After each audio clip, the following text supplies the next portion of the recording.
Hello everybody. Welcome to this live stream. And we are looking at who is a narcissist. Today's live stream, we are discussing who is a narcissist. So please, welcome to the live stream and be ready with your questions. Ask as many questions as possible. Let's build each other up. A narcissist is a simple name, very easy name, narcissist to pronounce. So a narcissist is a person who is in love with themselves, but not in a healthy way. Not the kind of love that says, I am enough. Not the kind of love that says, I'm empathetic. It is the kind of love that says, I must be better than everyone or I'm nothing. That is the kind of love we are talking about. The narcissists, when they love themselves, they mean they are better than everyone. Remember, a narcissist is a selfish, self-centered, egocentric, egotistic person. So a narcissist is like a cup with a hole at the bottom. No matter how much you pour into it, praise, love, attention, it never fills. In a small village, there lived a man named Kato. Kato built the biggest house. He wore the finest clothes. He spoke the loudest at meetings. But every evening he walked alone. One day, a child asked Kato, if Kato has everything, why does he always look angry? An elder replied, because he has everything outside but nothing inside. That is a narcissist. So let's break it down in many ways. A narcissist is someone who needs constant admiration. A narcissist is someone who cannot handle criticism. A narcissist is someone who uses people but does not truly love them. They use people but they don't love them. A narcissist is someone who wears confidence like a mask but hides deep insecurity. A narcissist is someone who says, I'm special, the rules don't apply to me. A narcissist lives in front of a distorted mirror. When they succeed, the mirror says, you are a king. When they fail, the mirror says, blame someone else. They never see their true reflection. The eye that refuses to see itself will always stumble over the same stone. A man borrowed a goat from his neighbor. When the goat gave birth, he kept the baby and said, this goat is lucky because it lives with me. But when the goat fell sick, he returned it and said, your goat is cursed. That man is a narcissist. They take credit for good. They shift blame for bad. A narcissist has what we call emotional hunger. But it is not normal hunger. It is endless hunger. It is like trying to fill a basket with water. A narcissist needs praise, attention, validation, and control. Without this, they feel empty, they feel angry, they feel worthless. Many narcissists look confident. Many narcissists look successful. Many narcissists are charming. They look charming and they look intelligent, but this is a mask. Inside, narcissists fear being ignored. They fear being ordinary. They fear being exposed.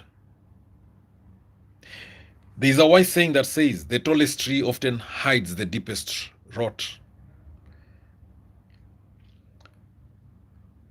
Imagine a student named Brian. When he gets the highest marks, he says, "Of course, I'm the smartest." When he fails, he says, "The teacher is unfair." When others succeed, he says, "They cheated." So Brian is not just confident. Brian is showing narcissistic behavior. A narcissist wants to be the sun in every room. Everyone must orbit them. If attention shifts away, they feel threatened. They may interrupt conversations. They may turn every story back to themselves. They may get upset when others shine. In a village celebration, a drum was played loudly. It made the most noise, but had nothing inside. An elder said, "Empty things make the loudest sound." A narcissist is often like that drum. A narcissist can say, "I love you," but often what they mean is, "I love how you make me feel." The love of a narcissist is conditional. The love of a narcissist is self-centered. The love of a narcissist is unstable.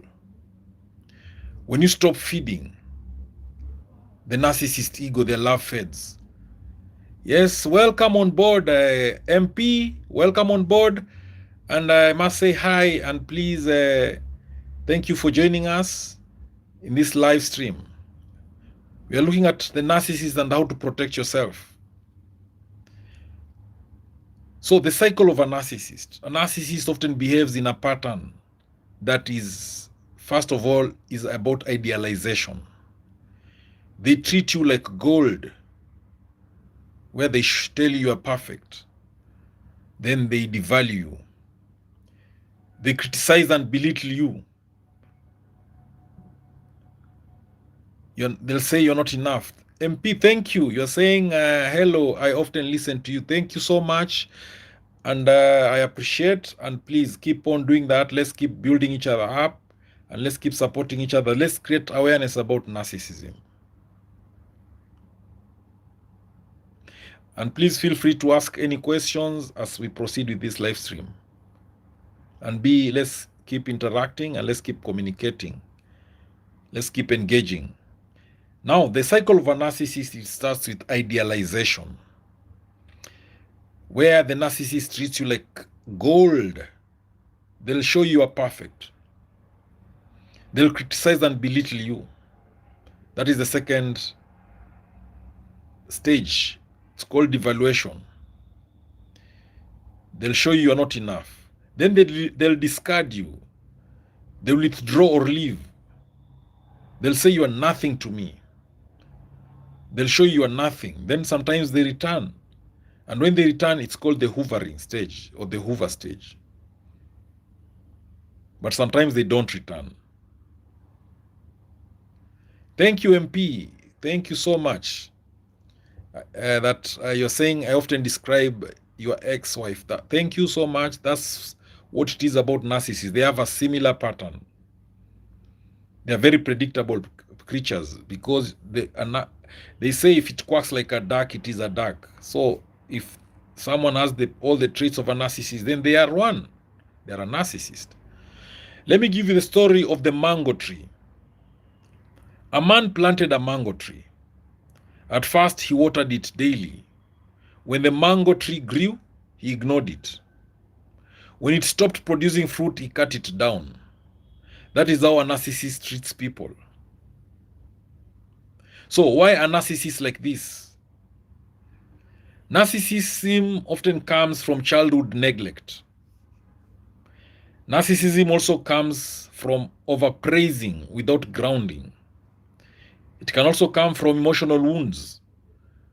Narcissism can also come from deep insecurity.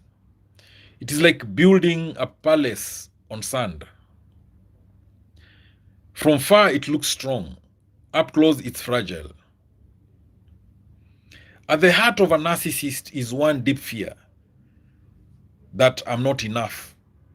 But instead of facing this fear, the narcissist covers it with pride, with arrogance, with control. Let me give you the story of the king without clothes.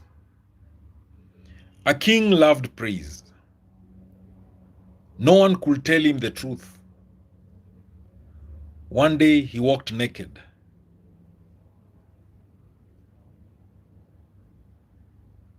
Yes, yes. One day he walked naked.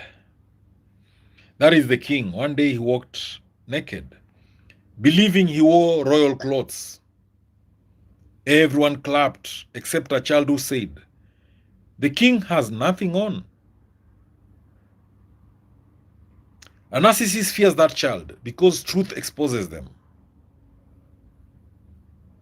So, how do narcissists treat others? They often manipulate, they gaslight, that is, they make you doubt yourself. They compete with others constantly, and they lack empathy. They use people as tools. A woman told her husband, "You hurt me when you say that. When you said that." The husband replied, "You are too sensitive. That never happened." After many times, she began to doubt herself. Now that is gaslighting. A narcissist's confidence is like a borrowed crown. They must constantly protect it. Anyone who questions them becomes an enemy. A narcissist often has two faces. A public face that is charming and impressive, and a private face that is critical, cold, and controlling. Let me give you the story of the river. A river that looks calm on the surface may have strong currents below, and a narcissist is like that. So, can narcissists change? Change is possible but rare. And why? Because change requires self-awareness. Change requires accountability. Change requires humility. And narcissists struggle with all three. So the pain of dealing with one. So being close to a narcissist can feel like walking on eggshells. Being close to a narcissist can feel like losing your voice. Being close to a narcissist can feel like questioning your worth. An elder once said, "Do not try to fill a broken pot. You will only waste your water." A narcissist is not just proud, confident, or self-loving. A narcissist is a person who builds a false self to hide a fragile one. And they expect the world to maintain that illusion. So when a person cannot find peace within, they will demand it from others and punish them when it is not enough.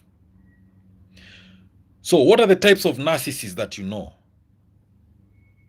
Because not all lions roar. Some lions move silently in the grass.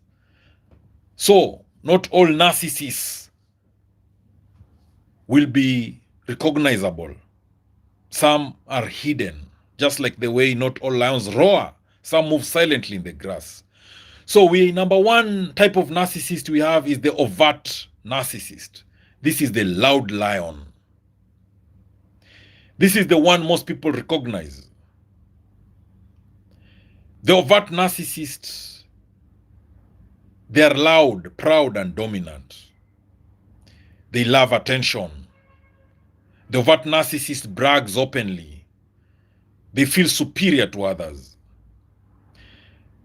Let me give you an example. James walks into a room and says, "Without me, this place would collapse." He interrupts, he dominates, and must always win. That is an overt narcissist. Now, in a village, there's a man who beat a drum every morning, shouting, "I am the greatest."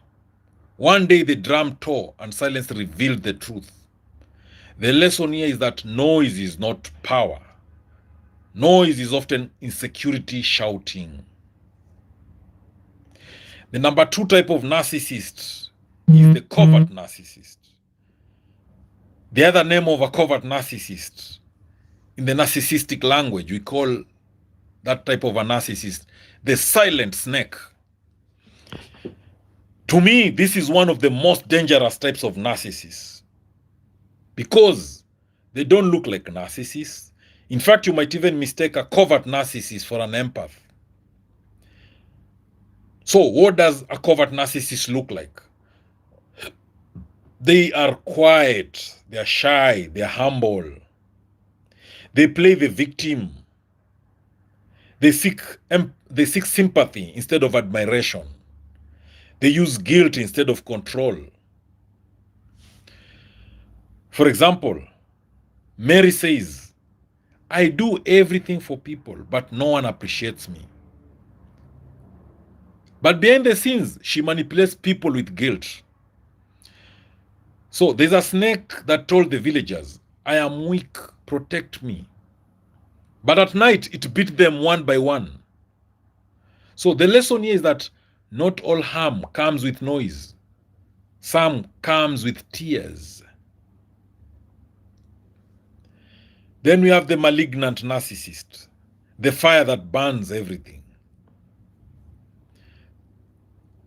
This is also another most dangerous type of narcissist. Yes, MP says, my ex-wife, she's a quiet one. Yes, that must be a covert narcissist. Your wife must be a covert narcissist, MP.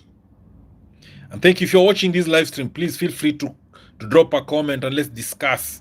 Let's engage each other during this session and feel free to ask questions wherever you can. And tell us which country you're watching this live from. So the malignant narcissist is the number 3 type of narcissist. We call the malignant narcissist in the narcissistic language the fire that burns everything. MP is watching from England. Thank you. I hope one day I'll visit England and look for you so that we can have some cup of coffee. I know some have cup of tea and we discuss this narcissism in detail. Now, the malignant narcissist is cruel. They're very cruel. They enjoy hurting others. They are very manipulative and aggressive. They lack empathy completely. They combine narcissism with sadism.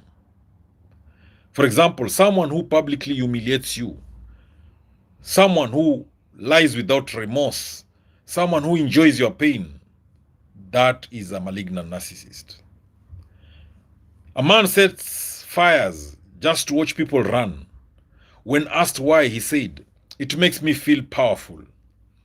Some people don't just lack love, they enjoy distraction. The number 4 type of narcissist is the communal narcissist. This is the good person mask. This one hides behind goodness, what they look like. They're always helping, but for praise. They want to be seen as the best person. They use kindness as currency. For example, they'll say, I donated more than anyone. People should recognize that. A man gave food to the poor, but only when cameras were present. When no one watched, he gave nothing. The lesson here is that true kindness is quiet. Narcissistic kindness is loud. Then we have the grandiose narcissist, the king without a kingdom. This is very similar to overt, but more extreme. The grandiose narcissist believes they are special, chosen, and superior.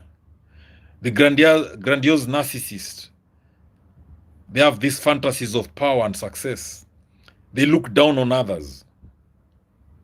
For example, the grandiose narcissist will say, I'm not like ordinary people. The other type of narcissist is the vulnerable narcissist. We're looking at the cracked pot.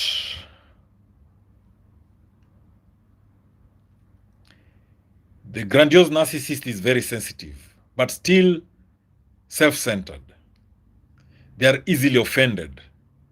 They feel misunderstood. They withdraw when not praised. The vulnerable narcissist will say, you didn't greet me properly. You must hate me. So how do you identify a narcissist early? They come too strong, too fast.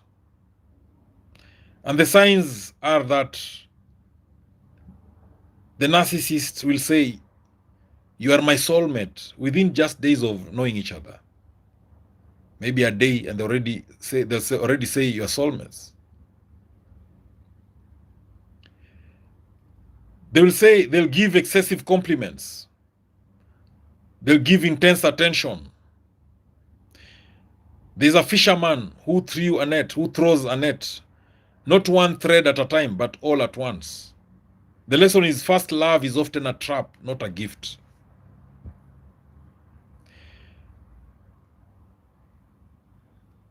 The other way of identifying a narcissist early is that they turn conversations back to themselves.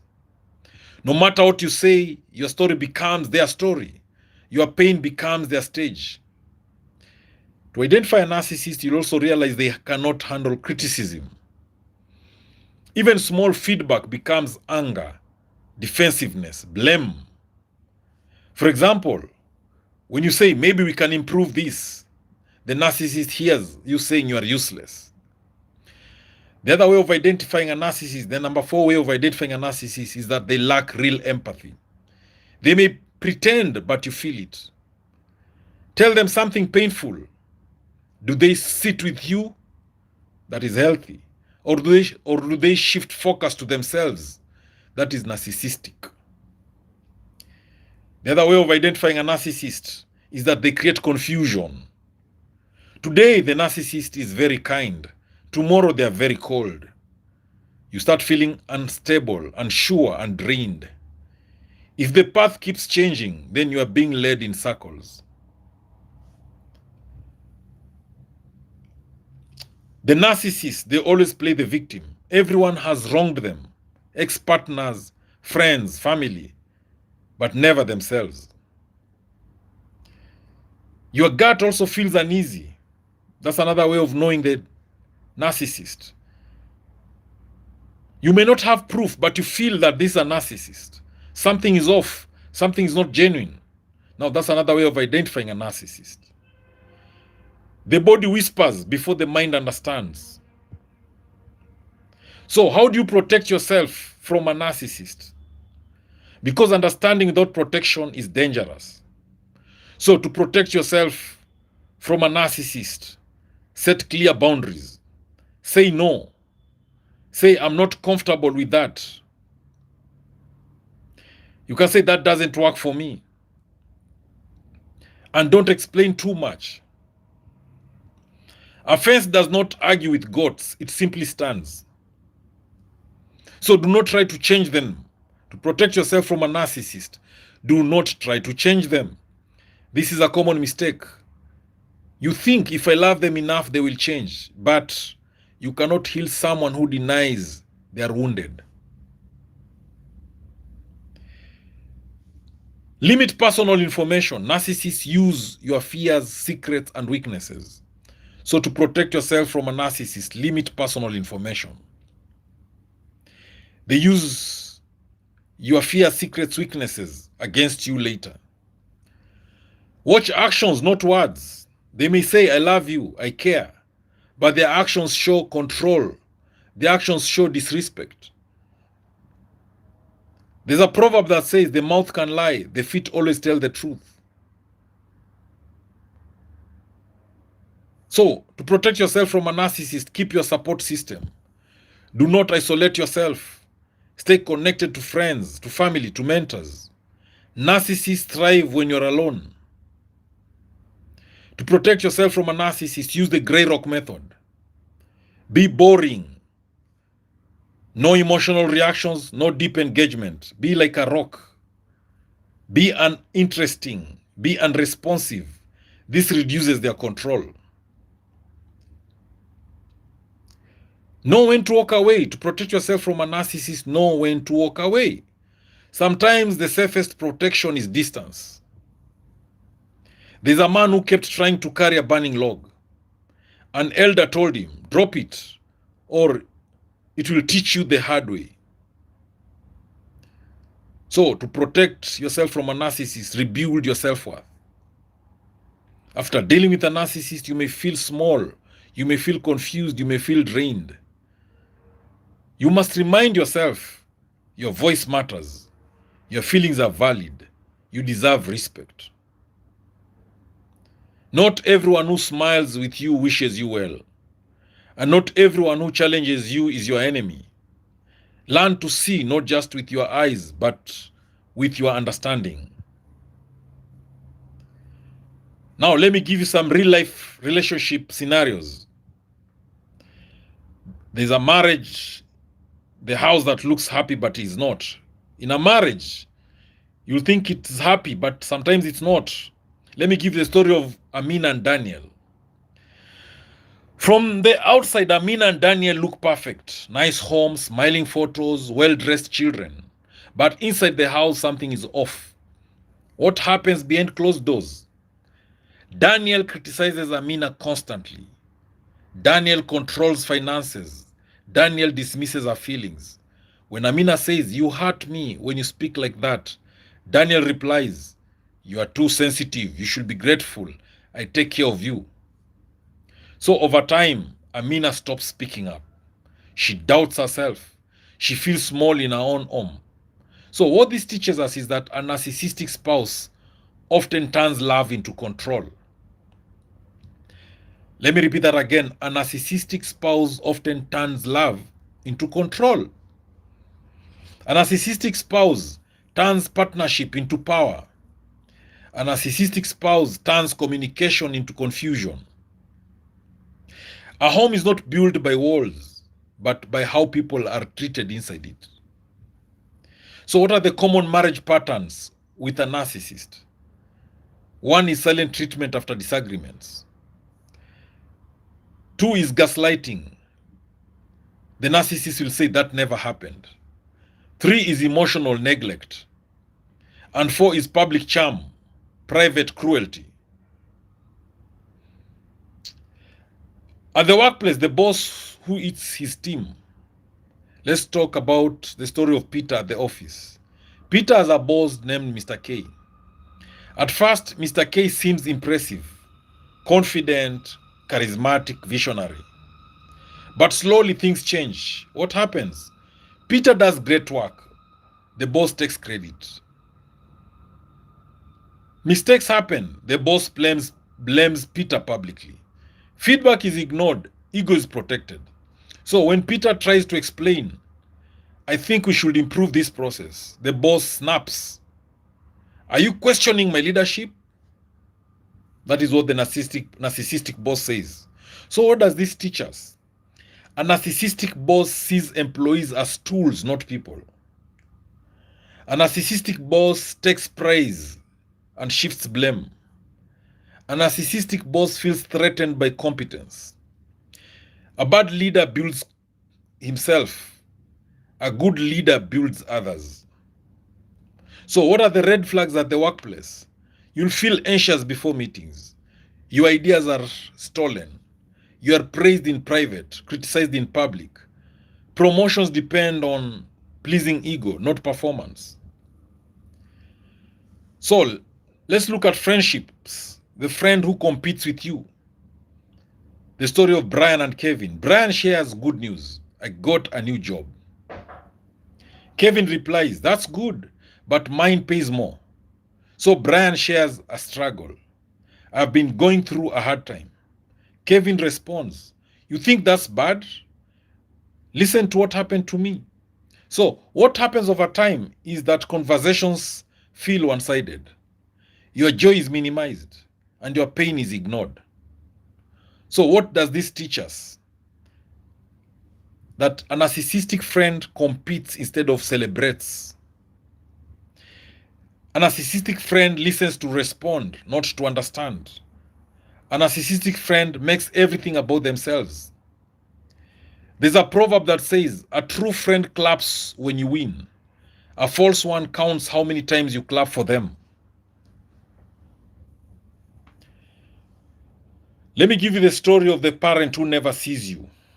That's a family setup. There's a daughter named Lila. Lila grows up trying to please her mother. No matter what she does, it is not enough. It is not right and it is not appreciated. So when Lila succeeds, you could have done better. When she struggles, the mother says, you embarrass me. So Lila grows up seeking validation, fearing failure, doubting herself. So what does this teach us? It teaches us that a narcissistic parent sees the child as an extension of themselves. A narcissistic parent gives conditional love. A narcissistic parent prioritizes image over emotional care. So how do narcissists behave after breakup? Now this is where many people get trapped again. Let's talk about hoovering. Now narcissists after breakup, sometimes they hoover you. That is, they come back like a storm. Hoovering means trying to suck you back in. Example of messages. The narcissist will say, I miss you. I have changed. No one understands me like you do. So a man releases a bird. When it starts to fly freely, he whistles to call it back. Not because he loves it, but because he misses control. So the key truth is that the narcissists, they don't miss you. They miss control, they miss attention, and they miss supply. Again, they may love bomb you. Again, they may send gifts, they may apologize deeply, they may promise change, but it often repeats the same cycle. There's a proverb that says a snake may shed its skin, but it does not change its nature. Again, there's a silent treatment, the Cold War. So after breakup, the narcissist may also do silent treatment on you. This is the other name of silent treatment is Cold War. They disappear. No calls, no messages, no closure. Now, this is meant to punish you. This is meant to make you anxious. And this is meant to make you chase them. Let me give you 3 reasons why the narcissist will go silent on you after breakup. Number 1 is to punish you. Number 2 is to make you anxious. And number 3 is to make you search after them and go and plead and beg them. That's why they go silent. They do silent treatment on you after breakup. So after breakup with a narcissist, they'll also start smear campaign. They'll turn people against you. They may tell others, you are the problem. You are toxic. You hurt them. Now there's a man who broke a pot, then told the village the pot was already cracked. The truth is that they rewrite the story to protect their image. Then there's the issue of revenge. After breakup with a narcissist, they will revenge. They'll say, if I can't have you, I will hurt you.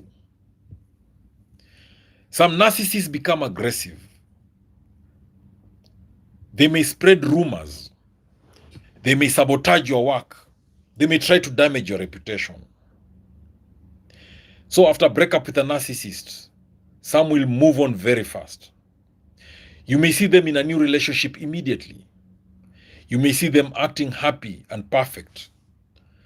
Now, this is not healing, it is replacement. A man changes clothes but never bets. He looks new, but he's still the same. Even after months or years, the narcissist may return. But why? Because you once gave them supply. They may return because they believe they still have access. So how do you protect yourself? Yes, MP says, my ex did a smear campaign with me. You have taught me a lot about a narcissist. Thank you, MP, for that comment. Thank you so much. I appreciate. Now, how do you protect yourself from a narcissist? Number 1 is no contact when possible. This is the strongest protection. No calls, no messages, no checking their social media. The other way of protecting yourself from a narcissist is do not argue or explain. Narcissists, they twist words. So silence is stronger than explanation. To protect yourself from a narcissist, document everything if needed, especially if there's workplace conflict. To protect yourself from a narcissist, document everything if there are legal issues, and document everything if there's harassment. To protect yourself from a narcissist, rebuild yourself. After a narcissist, you may feel confused, drained, and lost. So take time to rest, take time to reflect, and take time to reconnect with yourself. Trust your experience. You may doubt yourself, but remember, what you felt was real, even if they denied it. A man carried a heavy load for years. One day he put it down. At first he felt empty because he was used to the weight, but slowly he realized he was not losing something. He was gaining freedom. So not every relationship is meant to be saved. Some are meant to be understood and left behind. So if you are watching this live stream, please keep asking questions on who is a narcissist, because that is our topic of discussion. Who is a narcissist? What are the most frequently asked questions about a narcissist? If you have any question, you can ask.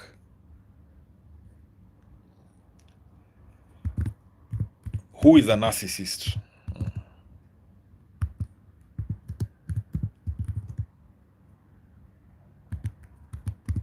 Who do you think a narcissist is? Have you ever experienced a narcissist? You can tell us in the chat box, in the chat section.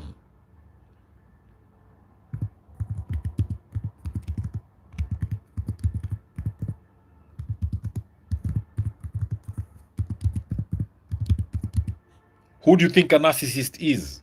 I want us to do this session by answering your questions. Who do you think a narcissist is? What experience have you had with a narcissist? You can chat. You can ask any question about narcissism, and I'll respond to it in this live.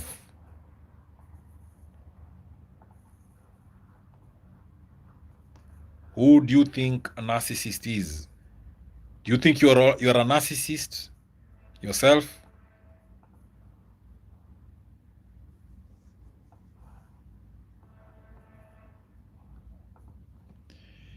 What experience have you had with a narcissist in your life? Please ask questions about narcissism. Are you living with a narcissist right now?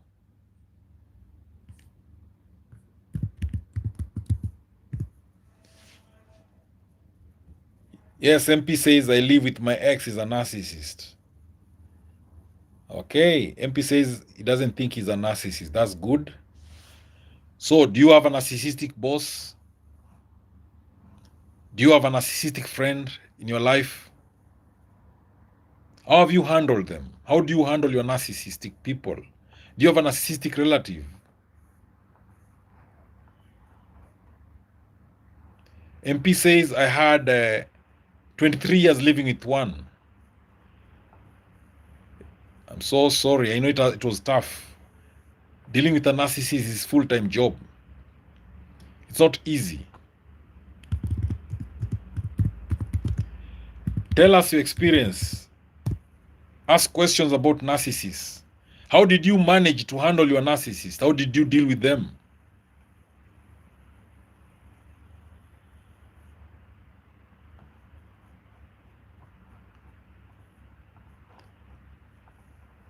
Now, I want to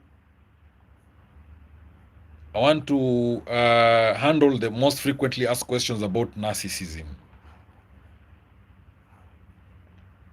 So, one question that is most frequently asked about narcissists is, who is a narcissist? And we said, a narcissist is a person who has an extreme focus on themselves. They need constant admiration.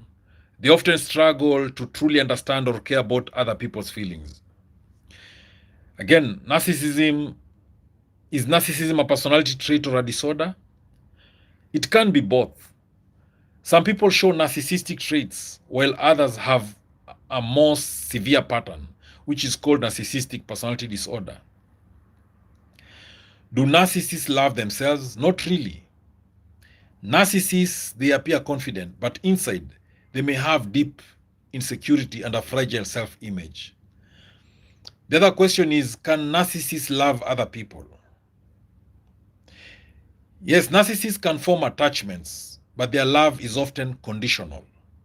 It is self-centered, and it is based on what they receive. So what causes narcissism? The common factors include childhood neglect or trauma, excessive praise without emotional grounding, and emotional insecurity, and learned behavior patterns. So, what causes narcissism? That's a very popular question. And I say the common factors that contribute to narcissism includes childhood neglect or trauma, excessive praise without emotional grounding, and emotional insecurity, and learned behavior patterns. So how do narcissists behave in relationships? Narcissists, they often idealize you at first. Then they criticize or control you later. Then they'll create emotional confusion. They often struggle with empathy. And what is love bombing? Love bombing is when someone gives intense attention. Love bombing is when someone gives excessive compliments. Love bombing is when someone gives fast emotional bonding. It feels like love, but it may be used to gain control. So why do narcissists seem so charming at first? It's because they often study people quickly and mirror what others want to see. Do narcissists know they are hurting others? Some narcissists are aware, but many narcissists justify their behavior. Many narcissists deny responsibility, and many narcissists blame others instead. The other question is, can a narcissist change? Can narcissists change? Change is possible, but very difficult because it requires self-awareness. Change requires accountability. Change requires long-term therapy. So what is gaslighting? Gaslighting is when someone makes you doubt your reality. For example, a narcissist will say that never happened. They'll tell you are imagining things. So why do narcissists blame others? It's because taking responsibility threatens their self-image. So they often shift blame, they deny mistakes, and they rewrite events. Yes, MP, I can see on the comment you're saying, no, my ex can't change. Very true. Narcissists cannot change. But they can only change if they're self-aware and if they're accountable and if they go through long therapy. But that's almost impossible. It's very difficult. So why do narcissists blame others? I said it's because taking responsibility threatens their self-image. So they often shift blame, they deny mistakes, and they rewrite events. Another question is, what is a narcissistic relationship cycle? This is a relationship cycle that starts with idealization, then devaluation, then discard, and sometimes the narcissist returns. That is called hoovering. So what is hoovering? Hoovering is when a narcissist tries to pull you back in after separation using apologies, emotional messages, promises of change. And are narcissists always abusive? Not always physically, but they can be. Emotionally manipulative. Narcissists can be controlling. They can be dismissive of feelings. So why do people struggle to leave narcissists? It's because of emotional bonding. People struggle to leave narcissists because of hope for change. People struggle to leave narcissists because of trauma bonding. People struggle to leave narcissists because of intermittent affection. So what is a trauma bond? A trauma bond is a strong emotional attachment formed through cycles of pain, affection, confusion. So how can you identify a narcissist early? The warning signs are lack of empathy, need for admiration, constant need to be right, emotional inconsistency, boundary violations. So, are all confident people narcissists? The answer is no. Healthy confidence includes empathy, respect, and accountability. And narcissism lacks emotional balance. So, how should you deal with a narcissist? The answer is that it depends on the situation. Set firm boundaries, limit emotional access, avoid over-explaining, consider distance or no contact if necessary, and prioritize your mental health. A narcissist is a person who appears self-confident, but is often emotionally fragile, self-focused, and struggles to maintain healthy, balanced relationships. So, who is a narcissist? And let's ask this question. Are narcissists aware of what they are doing? This is a common question. Some narcissists are partially aware, but many are not fully reflective about it. They may know they hurt people, but they often believe they are justified. For example, a narcissist will say, I had to do it because they were wrong. They rarely say, I was wrong. So why do narcissists lack empathy? Empathy means feeling and understanding others' emotions.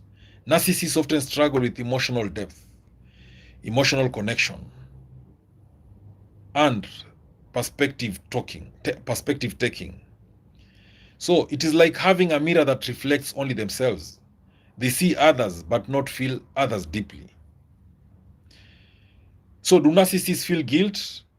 Sometimes, but it is usually brief, self-centered, and quickly rationalized away.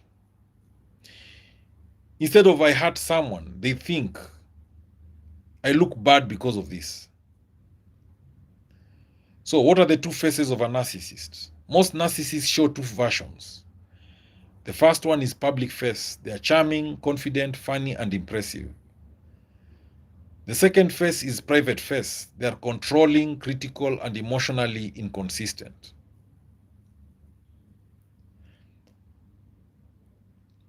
So why do narcissists need admiration? Because admiration acts like emotional fuel. They rely on praise, attention, and validation. Without it, they may feel empty, angry, and insecure. So what is narcissistic supply? Narcissistic supply means emotional attention that feeds the narcissist's ego. It can come from admiration, it can come from fear, control, or emotional reactions. So even negative attention can feed them. So why do narcissists get angry easily? Because criticism feels like rejection, humiliation, threat to identity. So they may respond with anger, blame, and withdrawal. Yes, MP has commented saying she has even hurt the kids. Yes, very true. Narcissists don't love anybody. They don't care about anyone, including their kids. So can narcissists have healthy relationships? Yes, but only if they are self-aware, only if they take responsibility, and if they actively work on behavior. Without these, relationships often become unstable. So do narcissists know they're narcissists? That's another popular question. Do narcissists know that they are narcissists? If you're watching this live, I want to ask you, do narcissists know that they are narcissists? So the answer is that some narcissists know that they're narcissists, especially if they have been diagnosed or if they have gone through therapy.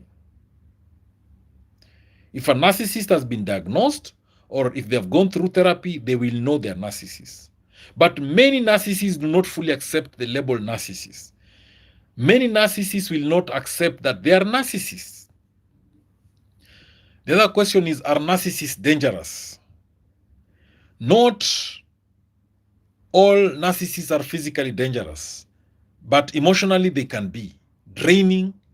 Narcissists can be confusing and they can be manipulative. Severity varies from mild traits to extreme cases. So, narcissism is a defense, not just a personality. At its core, narcissism often hides insecurity, shame, and emotional wounds. A strong wall built around a fragile heart. Now, many narcissistic patterns come from emotional neglect, from inconsistent parenting, from excessive criticism or praise. The child learns that I must protect my image to be safe. So why do relationships with narcissists feel intense? Why are narcissistic relationships intense? It's because they often create emotional highs, emotional lows, and predictability. And this creates addiction like bonding in the brain. So why do people stay too long?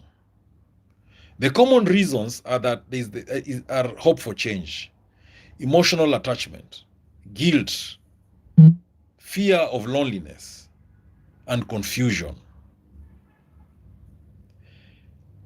So, emotional confusion effect. Being with a narcissist can make you doubt yourself.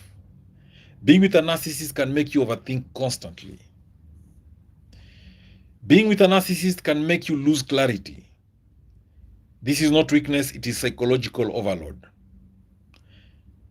Now, the walking on eggshells feeling that you may monitor your words, you may avoid upsetting the narcissist, you may feel anxious around them. Now, this is a key red flag in relationships. When you find that you are in a relationship and you are monitoring your words, you are avoiding upsetting your partner, you are feeling anxious around them, then you are walking on eggshells. That's a very red flag, a very big red flag in that relationship. Control can be emotional, that is guilt, silence. It can be psychological, there is confusion and blame, and it can be social, that is isolation from others. So, why do narcissists rewrite reality? Why do narcissists rewrite reality? They may deny events, they may change stories, they may shift blame. Now, this protects their self-image. The cycle that keeps people trapped, that is charm, confusion, hurt, apology, warmth. Now, this creates emotional dependency. So, a narcissist is a person who struggles with empathy. They depend heavily on admiration, and they often protect their fragile self-image by controlling how others see them. Narcissistic traits can appear in workplaces. Narcissistic traits can appear in families. Narcissistic traits can appear in friendships, in leadership roles. Narcissism is not always a type of person. It can be a pattern of behavior under stress or insecurity. Narcissism at the workplace, the common behaviors include taking credit for others' work. It can also be blaming subordinates. It can also be needing constant praise from staff. The other common behavior is reacting badly to feedback. For example, a manager says, "This project succeeded because of me," even when the team did the work. Friendship may feel like one-sided listening. Friendship may feel like emotional imbalance. Friendship with a narcissist may feel like competition instead of support. So if your friend is a narcissist, you'll feel like it is one-sided. They'll be talking and you have to be listening. A friendship with a narcissist is there'll be emotional imbalance. There'll also be competition instead of support. When you share good news, they redirect it to themselves.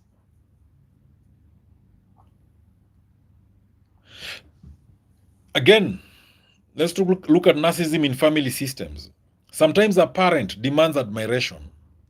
Sometimes a parent dismisses emotions. Sometimes a parent sees children as extensions of themselves. And this can shape a child's self-worth deeply. So, what is the emotional mirror effect?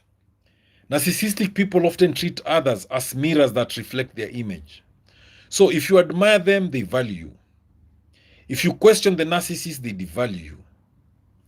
So, why do narcissists struggle with criticism? Criticism is not processed as feedback. It is felt as humiliation. It is felt as rejection. It is felt as an attack. So reactions may be anger, denial, blame shifting. Narcissistic rage is not normal anger. It is often triggered by loss of control, loss of admiration, and feeling exposed. A small disagreement turns into extreme anger. Why do narcissists twist conversations? They may change topics. They may reinterpret your words. They may focus on your reaction instead of your behavior to avoid accountability. The reason why narcissists twist conversations is to avoid accountability. And that's why they change topics. When you are conversing with a narcissist, they suddenly change topics. They suddenly reinterpret your words. They may also focus on your reaction instead of their behavior. So, the common emotional invalidation patterns, you'll hear common phrases from a narcissist like, you are overreacting. They'll say, that's not a big deal. They'll say, you're too emotional. Now, this slowly reduces your confidence in your feelings. Narcissists and empathy simulation. Some can act empathetic, but some narcissists, they lack depth. They may be situational, and it often serves a goal. So when a narcissist is empathetic, just know it's a lie, it's a simulation. They're just acting because they lack empathy. At the core, many narcissistic patterns come from unstable self-worth hidden under strong exterior. So narcissists protect it by control, by superiority, by denial. Some individuals build a socially acceptable identity that hides insecurity. And this is maintained through image, through status, through admiration. So why does authenticity feel threatening? Authenticity requires vulnerability, accountability, and emotional openness. For some narcissistic patterns, this feels unsafe. So, the emotional supply dependency cycle. The cycle often looks like it starts with need for validation, the pursuit of attention, the temporary satisfaction, emotional emptiness, and then the cycle repeats again. So why is it that relationships become unstable? Why is it that relationships become unstable? It is because needs are often excessive. Needs are often unbalanced. And needs are often externally dependent. And this creates emotional instability in relationships. At first, let's look at the idealization trap. At first, they may admire you intensely. Then they may mirror your values. Then they may create the hook phase in relationships. Then there's the shift into devaluation over time. Admiration reduces, criticism increases, emotional withdrawal appears, and this creates confusion in the partner. So, why is it that victims self-doubt? It's because of mixed signals. It's because of gaslighting. It's because of emotional inconsistency. The mind starts asking, is it me? Then there's the emotional exhaustion effect. Long-term exposure may lead to anxiety, to confusion, to loss of self-trust, to overthinking. A narcissist is a person who struggles with stable self-worth. They rely heavily on external validation, and they may use emotional control, admiration seeking, or manipulation patterns to protect a fragile internal self-image. Not all harm is loud. Some of it comes disguised as charm, confidence, or love.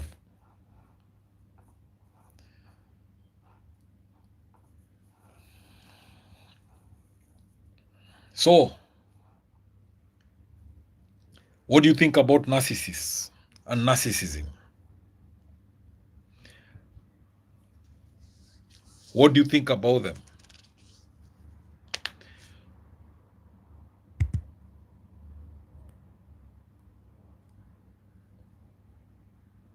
What do you think about a narcissist? What are the strategies that a narcissist uses? If you're watching this live stream, tell us about your experience with your narcissist. How does your narcissist treat you?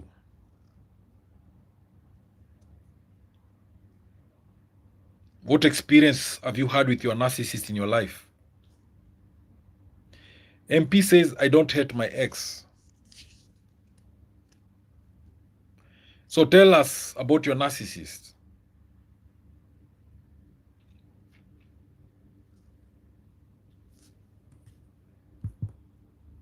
MP says, if he feels sorry for her.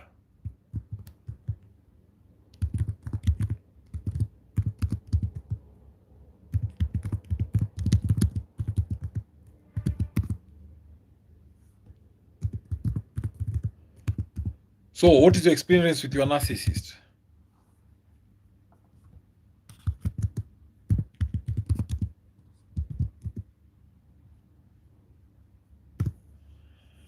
Yes, MP, I feel you. You're saying you have too much to say about your narcissist, and I understand, because living with a narcissist is not easy. It is a full-time job. It's very painful. And it can be very frustrating. So if you're watching this live stream, please tell us where you're watching this live stream from. Please say hi. Let's know each other. Tell us which country you're watching this live stream from. Greet us.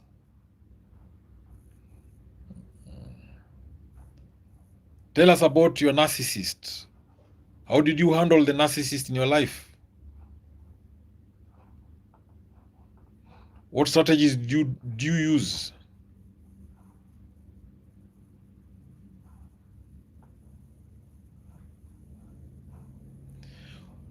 Yes, MP says lack of empathy. Used to belittle me in front of strangers. Aha, that's very popular with narcissists.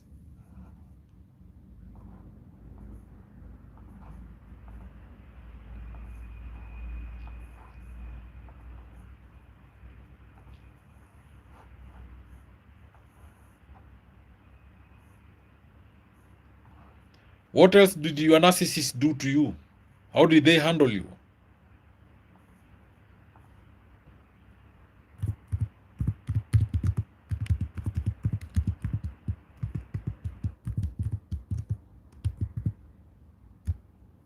How did your narcissist handle you?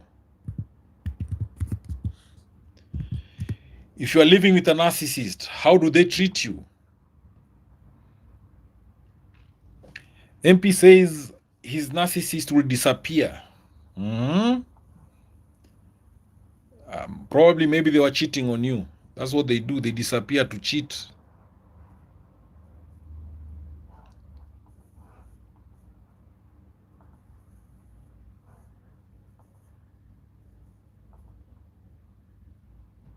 Tell us your experience with your narcissist.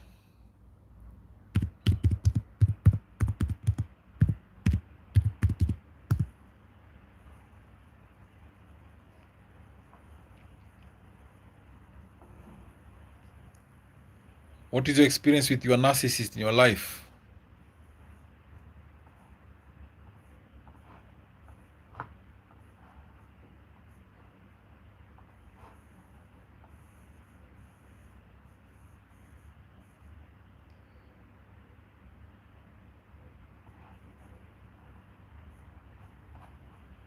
What is your experience with your narcissist? MP says she ran away from problems. Okay. Tell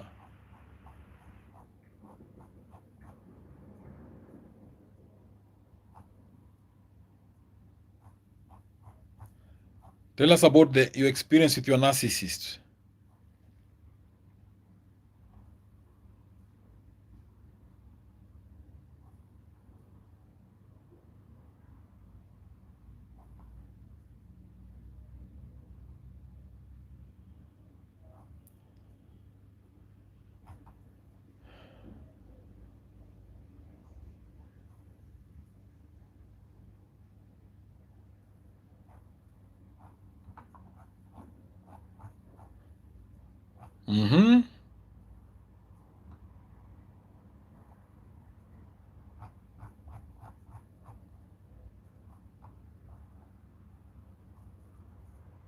So what are the things that narcissists do? Narcissists don't behave randomly. They often show repeating behavior patterns across relationships, work, and family life. Now, the narcissist behaviors aim yes, MP says she loved bomb me in the beginning. Yes, that's what the narcissist will do. Their behaviors aim to gain attention, to maintain control, to avoid accountability, and to protect their self-image. So look at patterns, not isolated actions. The narcissists they make everything about themselves. What they do, they redirect conversations back to themselves. For example, when you say, I had a hard day, they respond, that reminds me of my stressful day. Again, narcissists, they love attention and admiration. They will often seek praise. They'll dominate conversations, and they enjoy being the center of attention. They exaggerate achievements. They might say, I basically carried the whole team, or they may say, everyone depends on me, even when reality is different. They also struggle to accept criticism, and their reaction will be anger, denial, and blame shifting. Even small feedback may feel like an attack to them. Again, they gaslight others. They'll say that never happened. They'll say you are imagining things, and this makes others doubt their memory. Again, they will twist conversations. They may change the topic. They may misinterpret your words.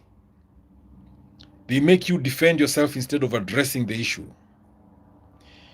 They rarely take responsibility. They'll say it's not my fault, even when evidence suggests otherwise. They'll blame others easily. They'll say you made me act like that. And this shifts accountability away from them. They'll also use emotional manipulation. They may guilt trip, withdraw affection, and create confusion. They also give mixed signals. They are warm and kind one day, and then they are cold and distant the next. Now, this creates emotional instability. They also test boundaries. They may ignore small limits. They may push slightly uncomfortable situations. They may watch your reaction. They also use silent treatment. For instance, ignoring messages, refusing to communicate after conflict. And this is used to gain control or compliance. Yes, MP says seeking praise was a big one. Very true. They compare you to others. They'll say, my ex used to do this better. And this creates insecurity and competition. They also play the victim. They'll say, nobody understands me. Everyone always treats me badly. And this shifts sympathy towards them. They charm new people quickly. At first, they may appear extremely kind, attentive, and charismatic, but this can fade over time. They also create confusion. They may say one thing and act differently later. This makes others overthink and doubt. They also lack consistent empathy. They may show empathy when it benefits them, or temporarily during conflict, but not consistently over time. They control through emotional highs and lows. There'll be affection, withdrawal, reconciliation, and then the cycle keeps on and on. And this creates emotional dependency. They resist accountability growth. Even after problems are pointed out, they may repeat behavior, they may minimize impact, and they may avoid real change.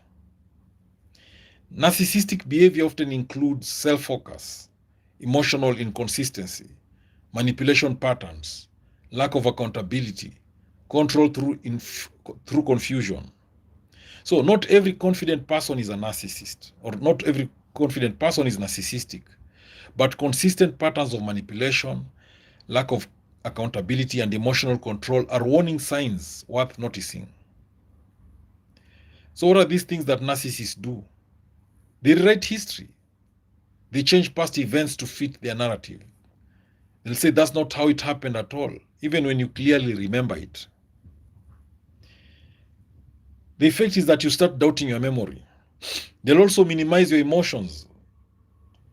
What do? They reduce the importance of your feelings. For example, they'll say you are overreacting. It's not that serious. The effect is that you'll stop trusting your emotional responses. They'll also interrupt and dominate conversations. What do? They talk over you. They redirect focus to themselves. They rarely listen deeply. And the effect is that you'll feel unheard or invisible. They'll use charm strategically. And what do? They can be extremely polite, funny, and attentive, but often inconsistently. The effect is that people outside the relationship may not believe your experience. They'll create dependency slowly. And what do? They become your main emotional support, your main decision influence, and your main validation source.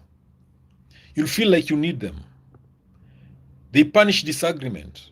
When you disagree with the narcissist, they may withdraw affection. They may become cold. They may act offended. So the effect is that you learn to stay silent. They also shift identity roles in relationships. What they do is that they may assign you roles like too sensitive one, problematic one, lucky to have them one. So the effect is that you begin to internalize labels. The narcissist will also confuse love with control. What do? Yes. Yes, thank you, Sied, for joining us.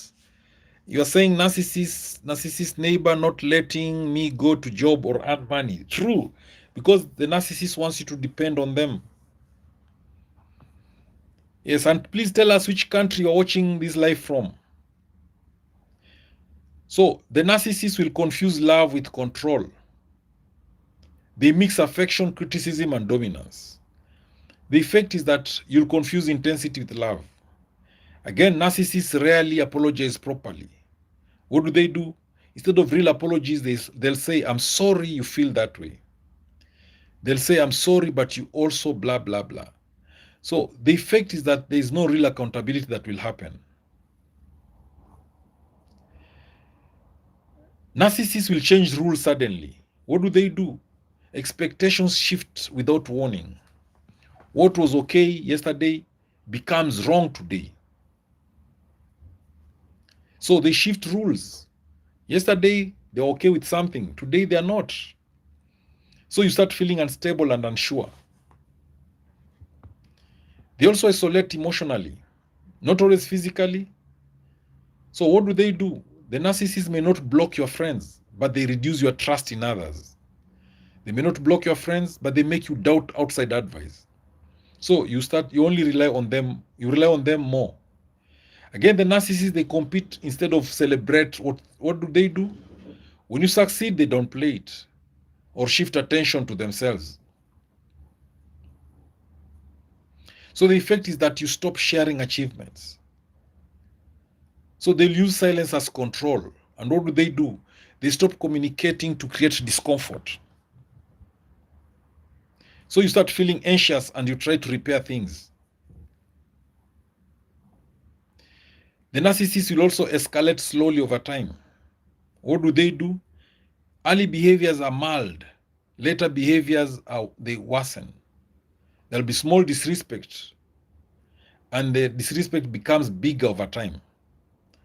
So you'll start normalizing harmful behavior. Again, they avoid emotional depth when needed. And what do? They may deflect serious conversations. They may joke during emotional moments. Why? Because they are avoiding emotional depth when it is needed. So during emotional moments, they start joking. The effect is that issues never get resolved. Again, they keep emotional score. The narcissist will keep emotional score. What do? They remember favors and use them later. They'll say, after all I've done for you. The effect is that you'll feel indebted. They use comparison as control. And what do? They compare you to exes. They compare you to friends. They compare you to ideal people. The effect is that you feel not good enough. Again, they resist being seen clearly. And what do? They avoid deep self-reflection or accountability conversations. The effect is that real change rarely happens. So they create emotional fog. And what do they do? There'll be mixed signals, there'll be unclear intentions, and there'll be inconsistent behavior. So you overthink constantly. And what do? The cycle of the narcissistic cycle relationships will keep going round and round. The idealization, the devaluing, the discard, and the hovering. So narcissistic behavior includes inconsistency, emotional control tactics, avoidance of accountability, manipulation through confusion, and gradual boundary erosion. Healthy people bring clarity. Toxic patterns bring confusion. So over time, consistency reveals truth more than words ever will. So we are asking ourselves, who is a narcissist? Who do you think a narcissist is? Because to deal with a narcissist, you must know who a narcissist is. And we are saying a narcissist is a person who is in love with themselves, but not in a healthy way. And it is not the kind of love that says, I'm enough. It is love that says, I must be better than everyone else, or I'm nothing. So a narcissist is like a cup with a hole at the bottom. No matter how much you pour into that cup, no matter how much praise you give the narcissist, no matter how much love you give the narcissist, no matter how much attention you give the narcissist, it will never fill. That cup will never fill. The narcissist is never satisfied. In a small village, there lived a man named Kato. Kato built the biggest house. He wore the finest clothes. He spoke the loudest at meetings. But every evening he walked alone. One day a child asked, if Kato has everything, why does he always look angry? An elder replied, because he has everything outside but nothing inside. That is a narcissist. So a narcissist is someone who needs constant admiration. A narcissist is someone who cannot handle criticism.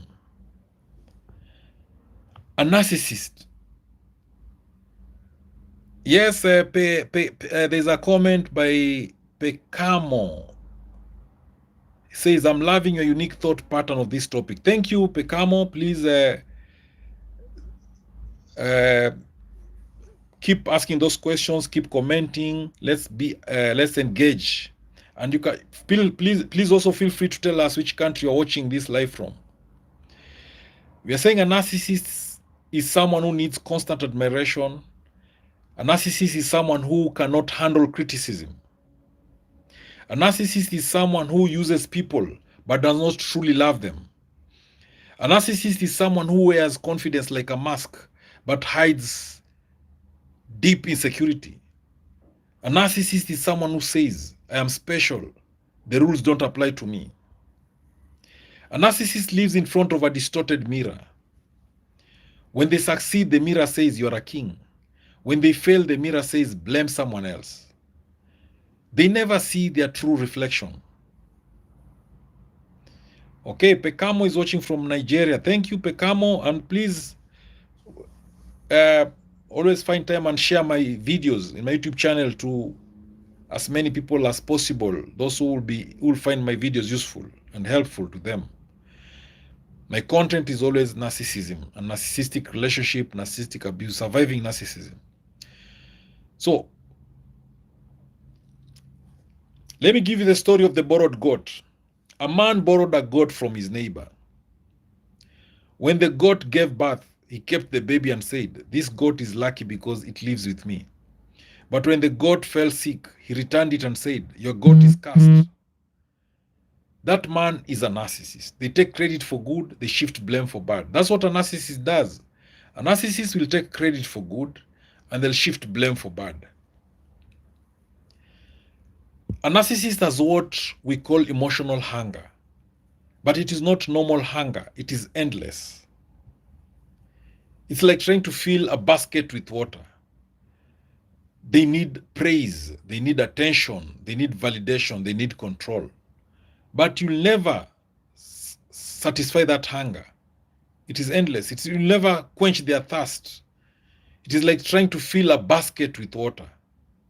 So without this need, without the narcissist getting praise, attention, validation, without them being in control, they feel empty, they feel angry, they feel worthless. So many narcissists look confident, they look successful, they look charming, they look intelligent, but this is a mask. Inside, narcissists fear being ignored. They fear being ordinary. They fear being exposed. The tallest tree often hides the deepest. The tallest tree often hides the deepest rot. Imagine a student named Brian. When he gets the highest marks, he says, "Of course, I'm the smartest." When he fails, he says, "The teacher is unfair." So when others succeed, Brian says, "They cheated." So Brian is not just confident. Brian is showing narcissistic behavior. Why? Because when he gets the highest marks, he says he's the smartest. And when he fails, he says the teacher is unfair. And when his fellow classmates succeed, he says they cheated. So these are clear narcissistic traits, narcissistic behavior. A narcissist wants to be the sun in every room. Everyone must orbit them. If attention shifts away, they feel threatened. They may interrupt conversations. They may turn every story back to themselves. They get upset when others shine. Let me give you the story of the drum. In a village celebration, a drum was played loudly. It made the most noise, but had nothing inside. An elder said, "Empty things make the loudest sound." A narcissist is often like that drum. A narcissist can say, "I love you," but often what they mean is, "I love how you make me feel." Their love is conditional. Their love is self-centered. Their love is unstable. So when you stop feeding the narcissist's ego, their love fades. A narcissist often behaves in a pattern, and this is the cycle of a narcissist. The first stage in a cycle of a narcissist relationship is idealization. The narcissist treats you like gold. You are perfect to them. Then they'll devalue you. That is the devaluation stage. They start criticizing and belittling you. They'll tell you are not enough. Then the third stage is discard. They withdraw or leave. They'll show you that you are nothing to them. Sometimes they might return, and this is the hovering stage.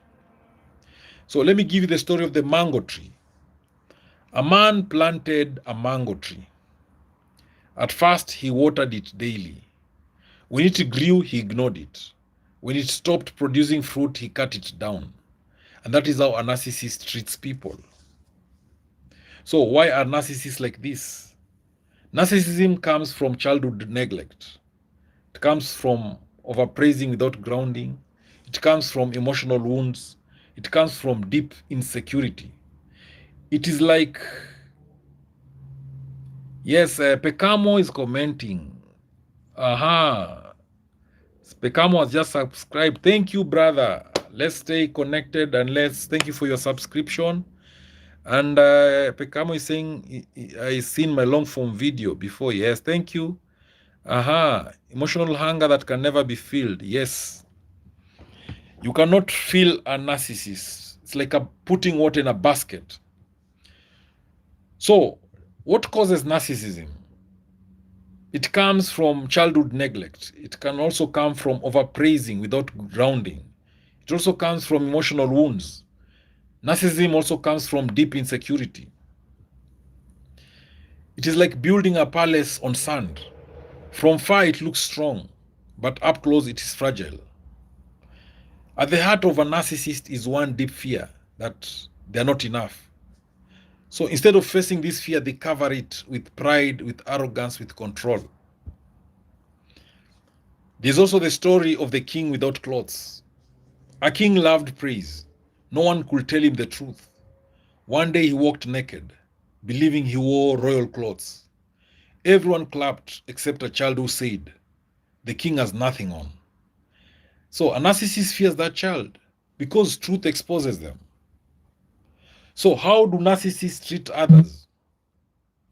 Narcissists often manipulate, they gaslight, they make you doubt yourself. They compete with others constantly. Narcissists lack empathy. They use people as tools. Now, there's a woman who told her husband, "You hurt me when you said that." The husband replied, "You are too sensitive. That never happened." So after many times, she began to doubt herself. And that is what gaslighting is. A narcissist's confidence is like a borrowed crown. They must constantly protect it. Anyone who questions them becomes an enemy. A narcissist often has a public face, the charming, impressive, and a private face, that is the critical, cold, and controlling. A river that looks calm on the surface may have strong currents below, and a narcissist is like that. So, can narcissists change? Change is possible but rare. Why? Because change requires self-awareness. Change requires accountability. Change requires humility. And narcissists struggle with all three. So being close to a narcissist can feel like walking on eggshells. Being close to a narcissist can feel like losing your voice. Being close to a narcissist can feel like questioning your worth. An elder once said, "Do not try to fill a broken pot. You will only waste your water." So a narcissist is not just proud, confident, self-loving. A narcissist is a person who builds a false self to hide a fragile one. And they expect the world to maintain that illusion. So when a person cannot find peace within, they will demand it from others. And they'll punish them when it is not enough. So we have the different types of narcissists. And number one on the list is the overt narcissist. That is the loud lion. And this is the one most people recognize. The overt narcissists, they're loud. The overt narcissist is the loud lion. They're loud, they're proud, and they're dominant. The overt narcissist loves attention. The overt narcissist brags openly. The overt narcissist feels superior to others. For example, James walks into a room and says, "Without me, this place would collapse." Now, that's a typical overt narcissist. He interrupts, dominates, and must always win. That's an overt narcissist. So, in a village, a man beat a drum every morning shouting, "I'm the greatest." One day the drum tore and silence revealed the truth. So noise is not power. It is often insecurity shouting. Then the second type of narcissist is the covert narcissist. This is the silent snake. This is a very dangerous type of narcissist because they don't look like narcissists. They are quiet, they are shy, and they're humble. They play the victim. They seek sympathy instead of admiration. They use guilt instead of control. For example, Mary says, "I do everything for people, but no one appreciates me." But behind the scenes, she manipulates people with guilt. A snake told the villagers, "I am weak, protect me." But at night, it beat them one by one. The lesson is that not all harm comes with noise. Some comes with tears. There's also the malignant narcissist. This is the fire that burns everything. This is one of the most dangerous type of narcissists. The malignant narcissist is cruel. The malignant narcissist enjoys hurting others. The malignant narcissist is manipulative and aggressive. The malignant narcissist lacks empathy completely. They combine narcissism with sadism. And that's why malignant narcissist is said to be a sadist. A malignant narcissist is someone who publicly humiliates you, lies without remorse, and enjoys your pain. There's a man who set fire just to watch people run. When asked why, he said, "It makes me feel powerful." Some people don't just lack love, they enjoy distraction. Then the other type of narcissist is the communal narcissist. This is the good person mask. This one hides behind goodness. They're always helping, but for praise. They want to be seen as the best person. They use kindness as currency. The communal narcissist will say, "I donated more than anyone." People should recognize that. There's a man who gave food to the poor, but only when cameras were present. When no one watched, he gave nothing. The lesson is that true kindness is quiet. Narcissistic kindness is loud. Then we have the grandiose narcissist. This is the king. MP says, "I need to go now. I have work tomorrow morning. Thank you for educating me. Have a good night." Have a good night, MP. Thank you. I'll see you tomorrow. So the grandiose narcissist is the king without a kingdom. They are very similar to overt narcissists, but they are more extreme. They believe they are special, chosen, superior. They have these fantasies of power and success, and they look down on others. They'll say, the grandiose narcissist will say, "I'm not like ordinary people." And the vulnerable narcissist is like the cracked pot, very sensitive, but still self-centered. They are easily offended, they feel misunderstood, and they withdraw when not praised. They'll say, "You didn't get me properly. You must hate me." So, how do you identify a narcissist early? They come too strong, too fast. To identify a narcissist early, you'll realize, number one, they come too strong, too fast. They'll say your soulmates within a short time. They'll give excessive compliments. They'll give intense attention. There's a fisherman who threw a net, not one thread at a time, but all at once. The lesson is that first love is often a trap, not a gift. Again, to identify a narcissist, they turn conversations back to themselves. No matter what you say, your story becomes their story. Your pain becomes their stage.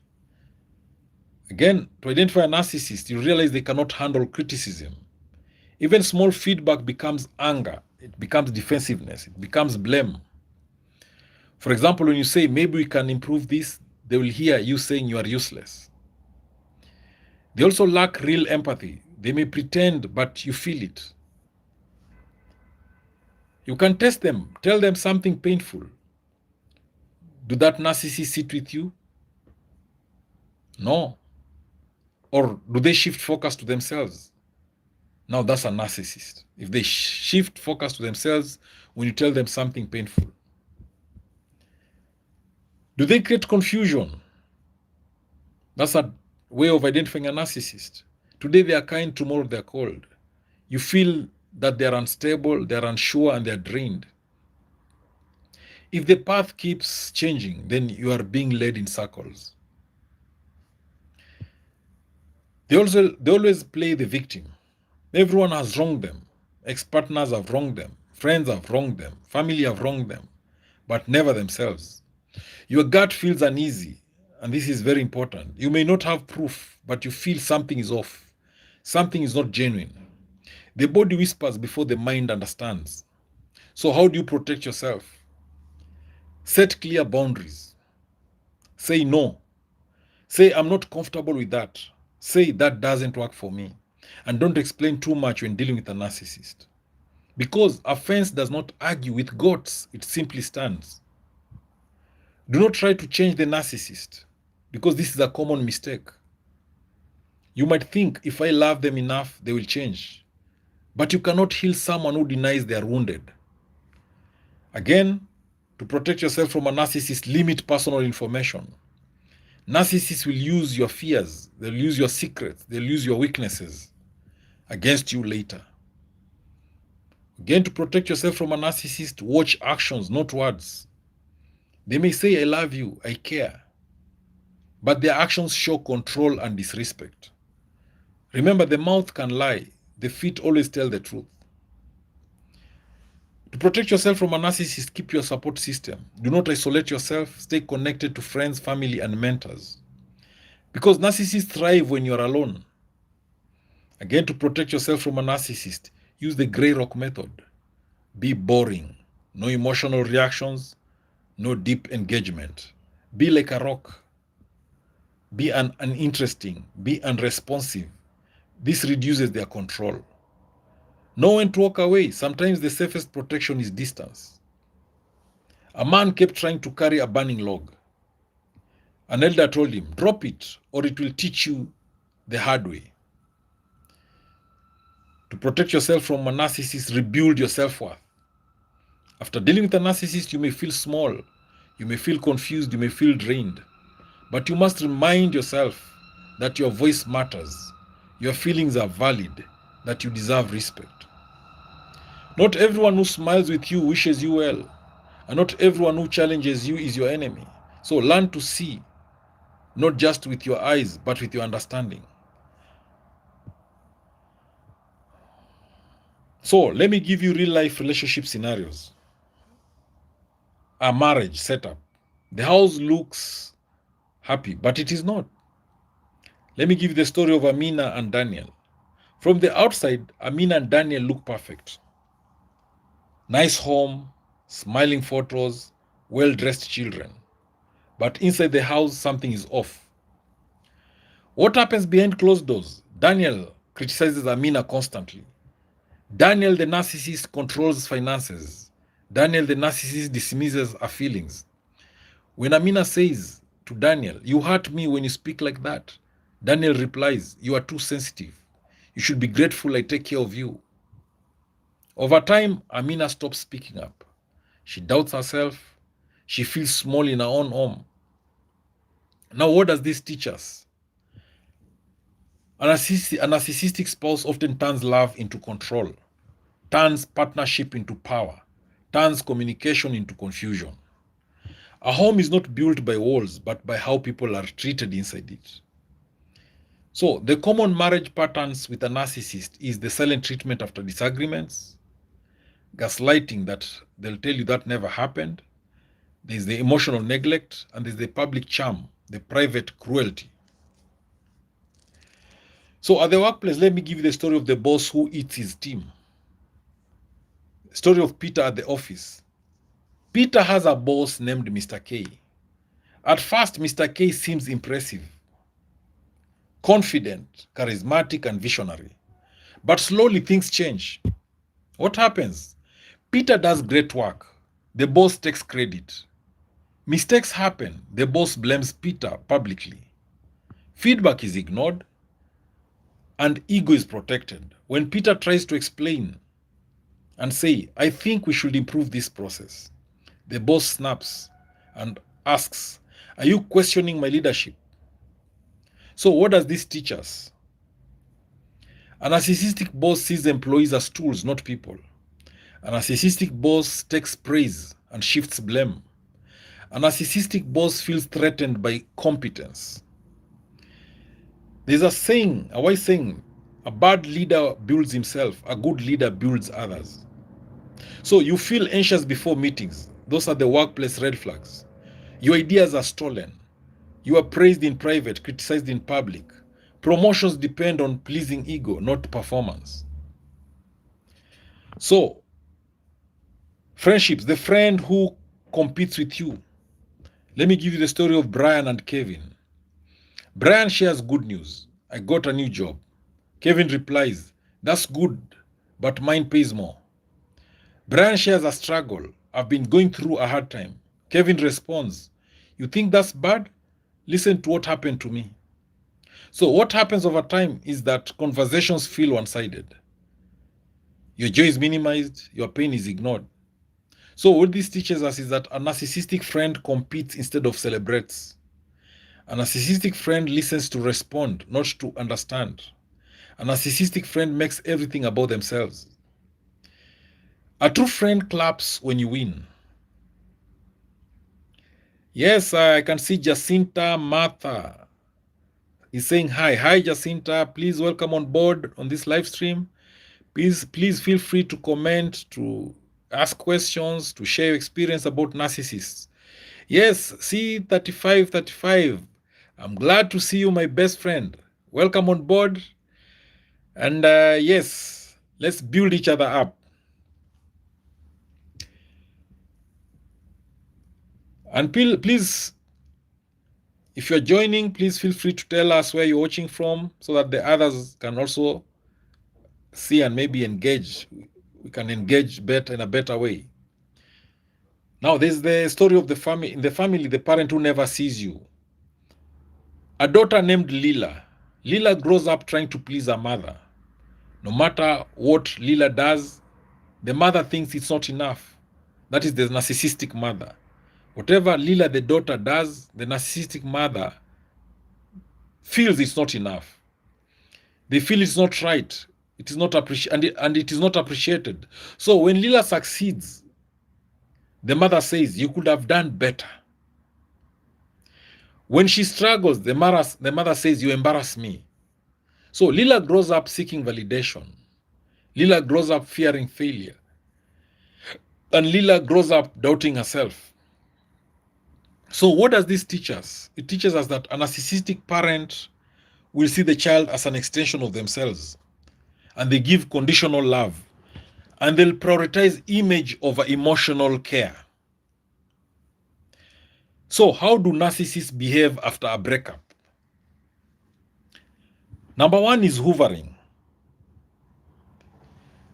Narcissists may come back like a storm after a breakup. Hoovering is trying to suck you back in. The narcissist might say, "I miss you. I've changed.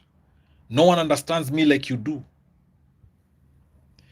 Now, there's a story of a man releases a bird. When it starts to fly freely, he whistles to call it back. Not because he loves it, but because he misses control. The key truth is that the narcissists don't miss you.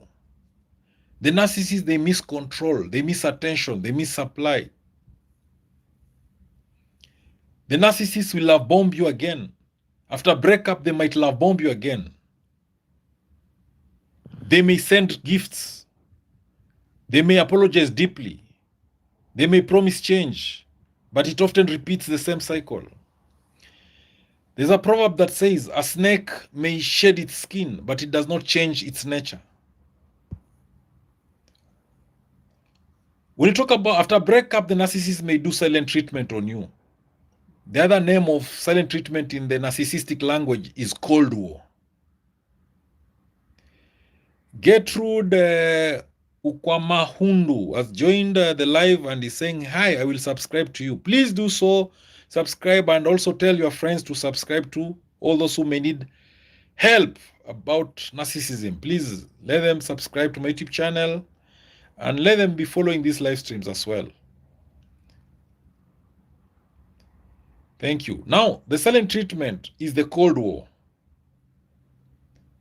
After a breakup, the narcissist might go silent treatment. You've broken up with your narcissist and they decide to go silent. So the big question is this: what do they do when they go silent?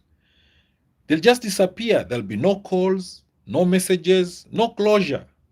No. So the question is this: why does the narcissist do silent treatment on you after a breakup?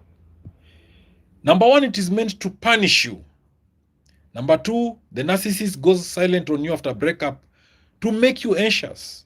And number three, they want you to go after them. They want you to go beg, plead, cry, and apologize. So they do silent treatment on you. So after a breakup, the narcissist will do a smear campaign. They'll turn people against you. Smear campaign after a breakup is guaranteed from a narcissist. They'll tell others that you were the problem. They tell others that you were toxic. They'll tell others that you've hurt them so much. Now, there's this story of a man who broke a pot, then told the village the pot was already cracked. The truth is that the narcissists will rewrite the story to protect their image. Again, after a breakup, the narcissists will revenge. They'll say, if I can't have you, then I will hurt you. That's what the narcissists will say. Inside is their heart. Some narcissists become aggressive. They may spread rumors about you. They may sabotage your work. They may try to damage your reputation. So after breakup, the narcissist may try to move on very fast. You may see them in a new relationship immediately. You may see them acting happy and perfect. This is not healing. It is replacement. Remember, a man changes clothes, but never bets. He looks new, but is still the same. Even after months or years of breakup, the narcissist may return. Yes, C35 says, very true, my friend. Thank you. Thank you. Thank you. Even after months or years, the narcissist may return. But why? Because you once gave them supply. The narcissist returns because they believe they still have access. So how do you protect yourself from this narcissist? You protect yourself by going no contact when possible. And this is the strongest protection when dealing with a narcissist. No contact is the strongest protection when dealing with a narcissist. That's how you protect yourself. No contact when possible. No calls, no messages, no checking their social media. Do not argue or explain. They will twist words. Silence is stronger than explanation. So document everything if needed, especially if workplace conflict, legal issues, or there is a harassment. Again, to protect yourself, rebuild yourself. After a narcissist, you may feel confused. You may feel drained. You may feel lost. Take time to reset and rest. Take time to reflect. Take time to reconnect with yourself. Trust your experience. To protect yourself from a narcissist, trust your experience. You may doubt yourself, but remember, what you felt was real, even if they denied it. A man carried a heavy load for years. One day he put it down. At first he felt empty because he was used to their weight. But slowly he realized he was not losing something, he was gaining freedom. So, not every relationship is meant to be saved. Some relationships are meant to be understood and left behind.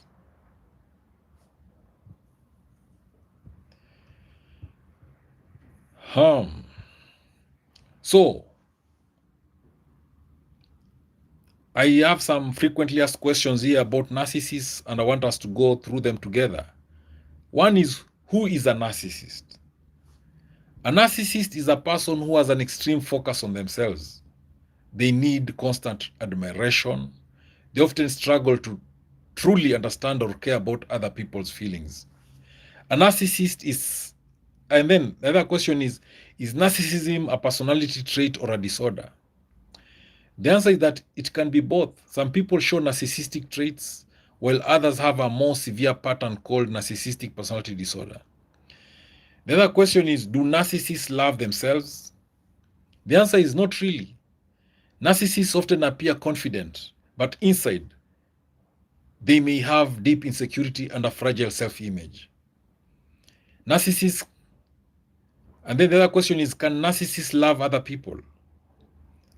Yes, they can form attachments, but their love is often conditional, self-centered, and it is based on what they receive. The other question is, what causes narcissism? Common factors include childhood neglect or trauma, excessive praise without emotional grounding, emotional insecurity, learned behavior patterns. So, how do narcissists behave in relationships? Narcissists often idealize you at first. Thank you. Thank you so much, C3535, for the super thanks. Thank you so much for the dollars. Thank you, buddy. Thanks so much. God bless you for always uplifting me, for always building my YouTube channel, for motivating me. Thank you. How do narcissists behave in relationships? They often idealize you at first. Then they criticize or control you later. They create emotional confusion. In relationships, the narcissist will struggle with empathy. So the other big question is, what is love bombing? Love bombing is when someone gives intense attention. Love bombing is when there's excessive compliments. Love bombing is when there's fast emotional bonding. It feels like love, but it may be used to gain control. So why do narcissists seem so charming at first? It's because they often study people quickly and mirror what others want to see. So do narcissists know they are hurting others? So some are aware, but many justify their behavior. Many deny responsibility. Many blame others instead. Can narcissists change? That's a common question. Change is possible but very difficult because change requires self-awareness. Change requires accountability. Change requires long-term therapy. The other question is, what is gaslighting? Gaslighting is when someone makes you doubt your reality. For example, someone will say that never happened. You are imagining things. So why do narcissists blame others? Because taking responsibility threatens their self-image, so they often shift blame. They deny mistakes, they rewrite events. So what is a narcissistic relationship cycle? This is a relationship that follows. It starts with idealization, then devaluation, then the discard, and sometimes the narcissist returns. That is called hoovering.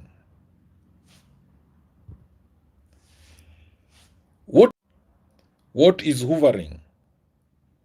Hoovering is when a narcissist tries to pull you back in after separation, using apologies, using emotional messages, using promises of change. The other question is, are narcissists always abusive? Not always physically, but they can be emotionally manipulative. They can be controlling. They can be dismissive of feelings. Why do people struggle to leave narcissists? It is because of emotional bonding. It's because of hope for change. It's because of trauma bonding. It's because of intermittent affection. So what is a trauma bond? A trauma bond is a strong emotional attachment formed through cycles of pain, affection, and confusion.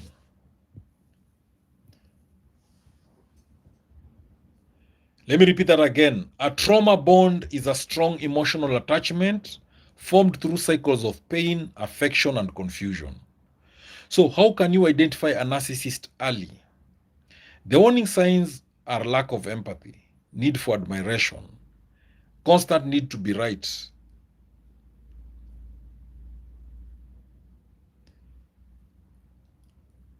emotional inconsistency, and boundary violations. Wow, thank you. J934 has also sent me some super thanks. Thank you so much, Jay. This is going to really encourage me, motivate me, and push me to keep doing these lives every day and to keep adding more content. Thank you so much. I appreciate. God bless you. And this encourages me to keep doing this content, to keep doing more and more and more in creating awareness about narcissism. Please keep sending those dollars, keep sending those monies. They help me to create content, to buy bundles, to buy the internet, the Wi-Fi. Yes, to do things that will help me to also improve my cameras and my equipment that I use to create this video, this content. I appreciate. And this is how we are growing together. So, the other common question is, how can you identify a narcissist early? The warning signs are lack of empathy, the need for admiration, the constant need to be right, emotional inconsistency, and boundary violations. So, the other common question is, are all confident people narcissists? Are all confident people narcissists? The answer is no.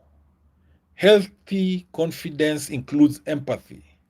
Healthy confidence includes respect. Healthy confidence includes accountability. Yes, C3535 says bonds become very strong sadly. Very true.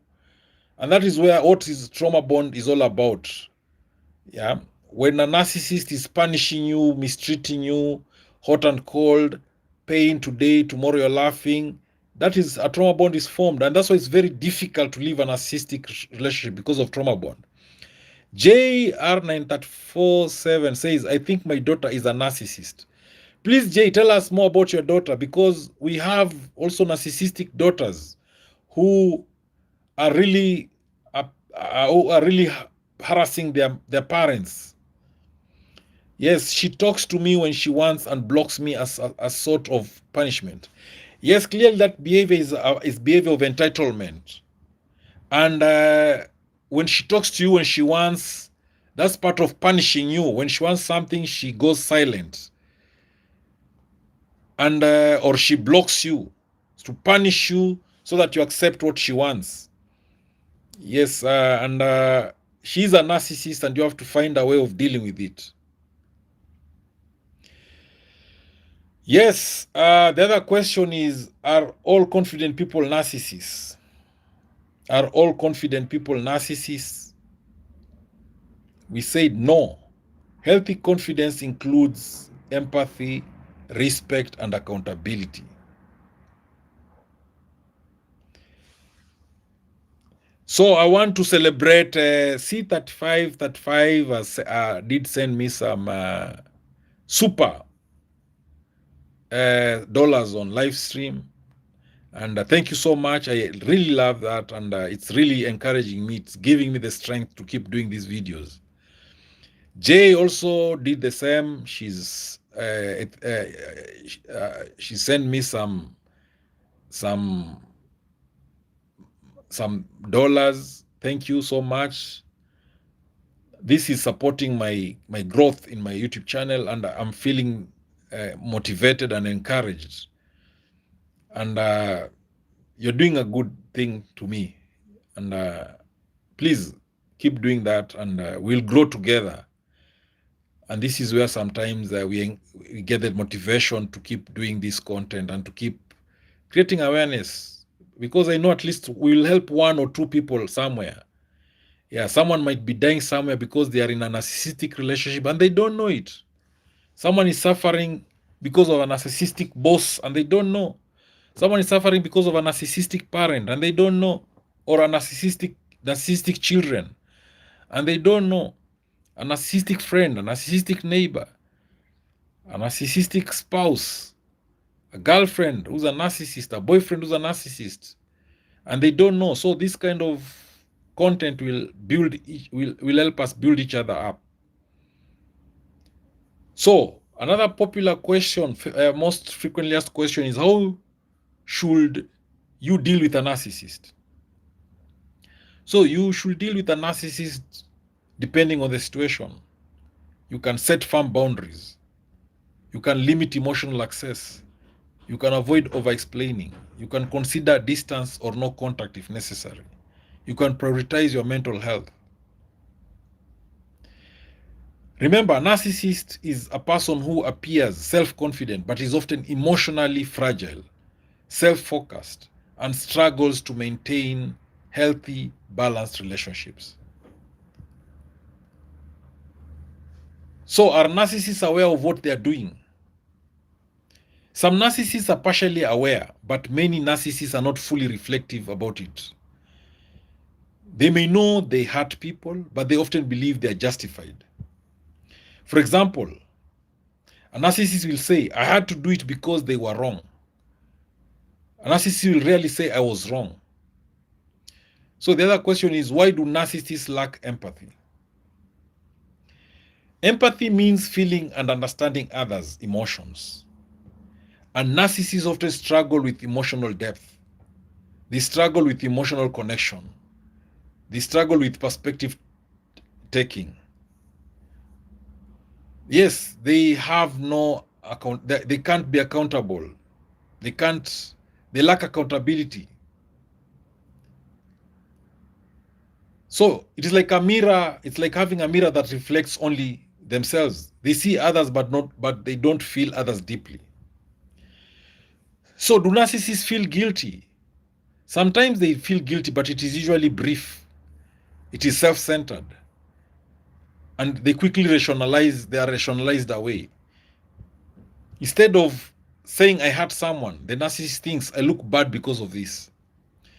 So the narcissist has two faces. We have two faces of a narcissist. Yes, let me read a comment. Yes. Narcissists lack accountability. C35 says that. Yes, I agree with you. They don't accept that. They can't be responsible for something that goes wrong. If something goes wrong, it is your fault. If something goes right, they take the credit. The two faces of a narcissist. One is the public face. That is charming, confident, funny, and impressive. The other face of a narcissist is private face. That is controlling, critical, and emotionally inconsistent. So why do narcissists need admiration? Because admiration acts like emotional fuel. They rely on praise, attention, and validation. Without it, they may feel empty, angry, and insecure. So what is narcissistic supply? Narcissistic supply means emotional attachment that feeds the narcissist's ego. It can come from admiration, it can come from fear, it can come from control, it can come from emotional reactions. Even negative attention can feed them. Why do narcissists get angry easily? They get angry easily because criticism feels like rejection, humiliation, and a threat to identity. So they may respond with anger, blame, and withdrawal. Can narcissists have healthy relationships? Yes, but only if they are self-aware. Narcissists can have healthy relationships only if they take responsibility, only if they actively work on behavior. Without these, relationships often become unstable. So do narcissists know they are narcissists? Yes, some narcissists know they are narcissists, especially if they have been diagnosed, especially if they have gone through therapy. They know they are narcissists. But many do not fully accept the label. Are narcissists dangerous? Not all narcissists are physically dangerous, but emotionally they can be draining, they can be confusing, they can be very manipulative. Severity varies from mild traits to extreme cases. Narcissism is a defense, not just a personality. At its core, narcissism often hides insecurity, it hides shame, it hides emotional wounds. A strong wall built around a fragile heart. So many narcissistic patterns come from emotional neglect, inconsistent parenting, and excessive criticism or praise.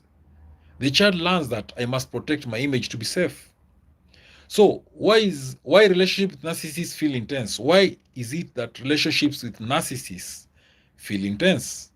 It's because those relationships with narcissists often create emotional highs, emotional lows, and unpredictability. And this creates addiction like bonding in the brain. Why people stay too long? The common reasons are hope for change, emotional attachment, there's guilt, fear of loneliness, and confusion. Emotional confusion effect. Being with a narcissist can make you doubt yourself. Being with a narcissist will make you overthink constantly. Being with a narcissist will make you lose clarity. This is not weakness, it is psychological overload. Then there's the walking on eggshells feeling. You may monitor your words. You may avoid upsetting the narcissist. You may feel anxious around them. Now, this is a key red flag in relationships. When you find yourself monitoring your words, avoiding to upset the narcissist, when you feel anxious around them, it means you're walking on eggshells. That feeling is a clear red flag in that relationship. Narcissists and control. Control can be emotional. For example, guilt and silence. Control can be psychological, such as confusion and blame. Control can be social. That is isolation from others. Why do they rewrite reality? They may deny events, they may change stories, they may shift blame. This protects their self-image. So the cycle that keeps people trapped is the charm, confusion, hurt, apology, then the cycle repeats again. And this creates emotional dependency. A person who struggles with empathy depends heavily on admiration and often protects their fragile self-image by controlling how others see them. Not every confident person is secure. Not every charming person is safe. And not every relationship that feels intense is healthy. Narcissistic traits can appear in workplaces. It can appear in families. It can appear in friendships. It can appear in leadership roles. The simple truth is that narcissism is not always a type of person. It can be a pattern of behavior under stress or insecurity.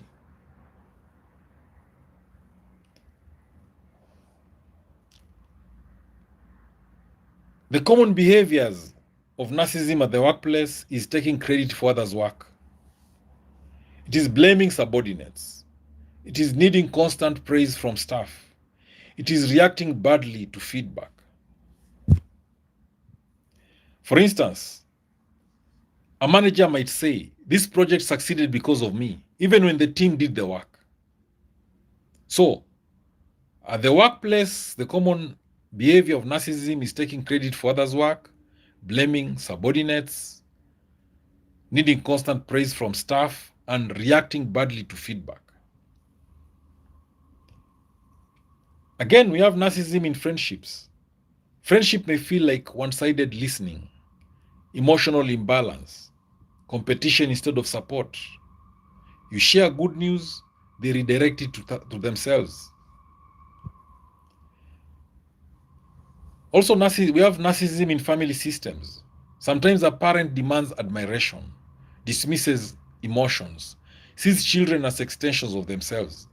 This can shape a child's self-worth deeply. We also have the emotional mirror effect. Narcissistic people often treat others as mirrors that reflect their image. So, if you admire them, they value you. If you question them, they devalue you. So, why narcissists struggle with criticism? Criticism is not processed as feedback. It is felt as humiliation. It is felt as rejection. It is felt as an attack. So reactions may be anger, denial, and blame shifting. When you talk about narcissistic rage, this is not normal anger. It is often triggered by loss of control, loss of admiration, and feeling exposed. A small disagreement turns into extreme anger. And why narcissists twist conversations? They may change topics, they may reinterpret your words, they may focus on your reaction instead of their behavior. And the purpose is to avoid accountability. When you talk of emotional invalidation patterns, the common phrases you hear from a narcissist is that they'll say, "You are overreacting." They'll say, "That's not a big deal." They'll say, "You are too emotional." Now, this slowly reduces your confidence in your feelings. Again, we have narcissist and empathy simulation. Some narcissists can act empathetic, but it may lack depth. It may be situational. It often serves a goal. Now, we have psychological mechanisms.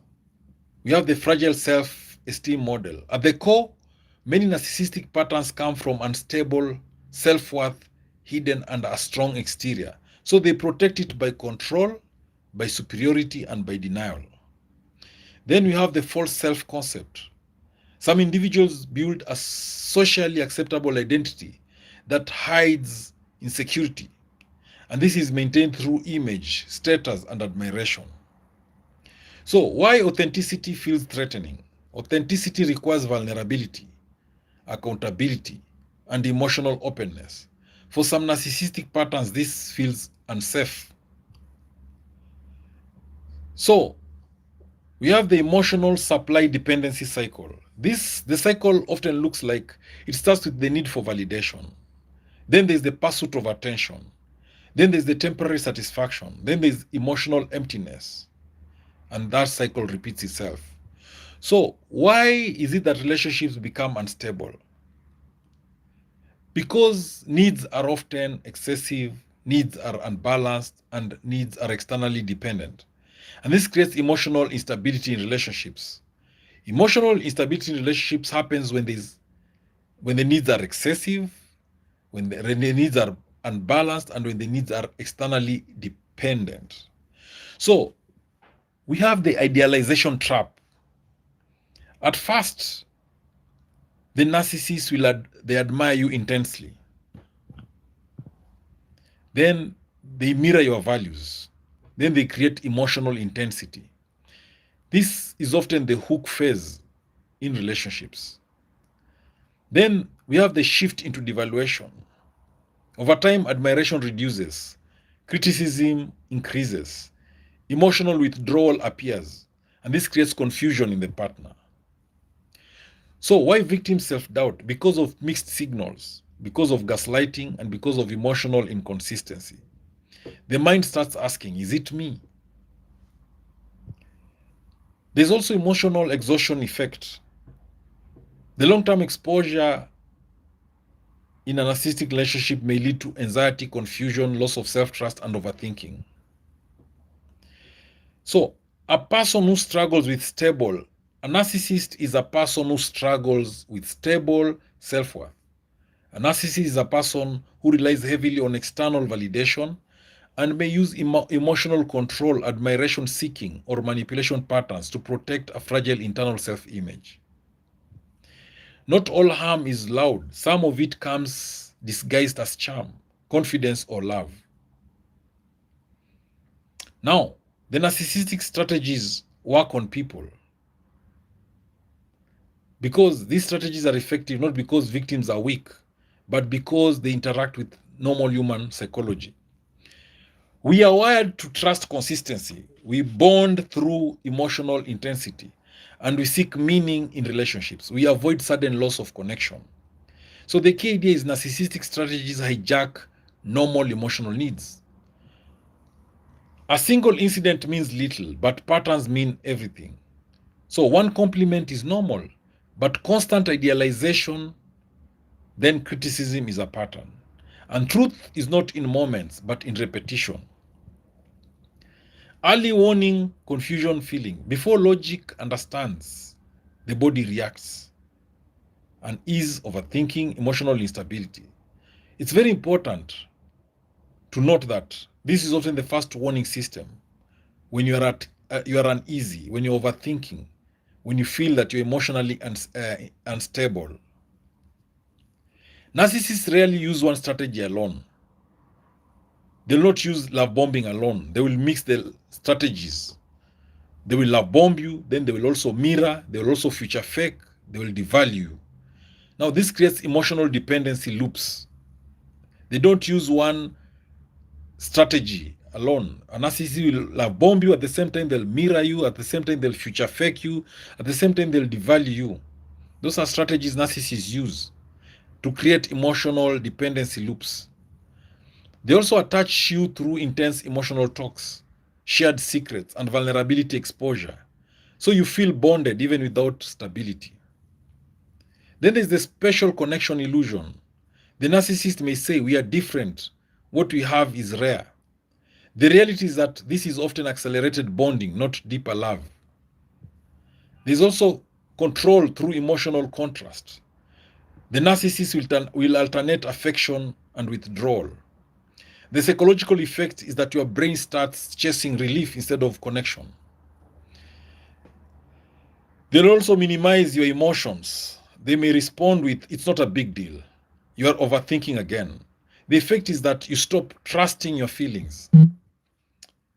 The other thing is authority positioning. They present themselves as more experienced, more rational, more correct. The effect is that you defer to their judgment instead of your intuition. The other strategy is dependency creation. Over time, the narcissist may become your main emotional reference. They may reduce outside validation sources. They may dominate emotional conversations. The result is that you feel that you need them to feel stable. Then the other strategy is emotional punishment cycles. When you resist, there'll be silence, withdrawal, and coldness and guilt. The purpose is to they condition behavior through emotional discomfort. Then there's the reality rewriting over time. Not just denial of facts, but gradual reshaping of your memory. That's not how it happened, they'll tell you. You misunderstood everything. So the effect is that you lose confidence in your own memory. Emotional exhaustion will happen by design. That's another strategy. It's not always intentional, but predictable. There'll be confusion, inconsistency, and emotional tension. The outcome is that you become too tired to resist. The other strategy is hoovering, the strategic re-entry. When you try to leave, sudden kindness returns. Emotional promises appear. Nostalgia is triggered. The purpose is to reopen emotional access. Then the other strategy is replacement strategy after discard. If they move on, new idealization target appears quickly. Old relationship is rewritten as bad. The effect on the victim is confusion and self-doubt increases. Then there's the public versus private identity split. They may show charming public persona, controlling private behavior. Others don't believe your experience. Then there's the emotional destabilization loop, where there's closeness, then confusion, then doubt, then self-blame, then attempts to fix, and the cycle repeats itself. So, why INFJs are especially affected? INFJs often interpret emotional pain deeply. They try to understand hidden meaning. They give second chances easily. They see potential in people. They stay longer in pattern cycles. The illusion of progress is that they may temporarily improve behavior. They show brief emotional insight. But without sustaining change, cycle resets. So the final turning point is when you realize that this is not misunderstanding, it's a pattern. So what are the things that narcissists do? What are these things that narcissists do? Narcissists don't behave randomly. They often show repeating behavior patterns across relationships, across work, and across family life. These behaviors usually aim to gain attention, to maintain control, to avoid accountability, to protect their self-image. The key idea here is to look at patterns, not isolated actions. They make everything about themselves. So what do narcissists do? They redirect conversations back to themselves. If you say, "I had a hard day," they will respond, "That reminds me of my stressful day." Again, the other thing that narcissists do is they love attention and admiration. They often seek praise, they dominate conversations, they enjoy being the center of attention. Again, they exaggerate achievements. They'll say, "I basically carried the whole team. Everyone depends on me," even when reality is different. Again, they struggle to accept criticism. Anger, denial, blame shifting. Even small feedback may feel like an attack to them. They also gaslight others. They'll say, "That never happened. You are imagining things." This makes others doubt their memory. They also twist conversations. They may change the topic. They may misinterpret your words. They may make you defend yourself instead of addressing the issue. They rarely take responsibility. "It is not my fault," even when evidence suggests otherwise. They blame others easily. They'll say, "You made me act like that." Now, this shifts accountability away from them. They use emotional manipulation. They may guilt trip you. They may withdraw affection. They may create confusion. They give mixed signals. They warm. For example, they'll be warm and kind one day and cold and distant the next. Now this creates emotional instability. They also test boundaries. They may ignore small limits. They may push slightly uncomfortable situations. They may watch your reaction. They use silent treatment, ignoring messages, refusing to communicate after conflict. Now this is used to gain control or compliance. They also compare you to others. They might say, my ex used to do this better. This creates insecurity and competition. They also play the victim. For example, they'll say, nobody understands me. Everyone always treats me badly. Now this shifts sympathy towards them. They also charm new people quickly. At first, they may appear extremely kind, attentive, and charismatic, but this can fade over time. They create confusion. They may say one thing and act differently later. This makes others overthink and doubt. They also lack consistent empathy. They may show empathy when it benefits them or temporarily during conflict, but not consistently over time. They also control through emotional highs and lows.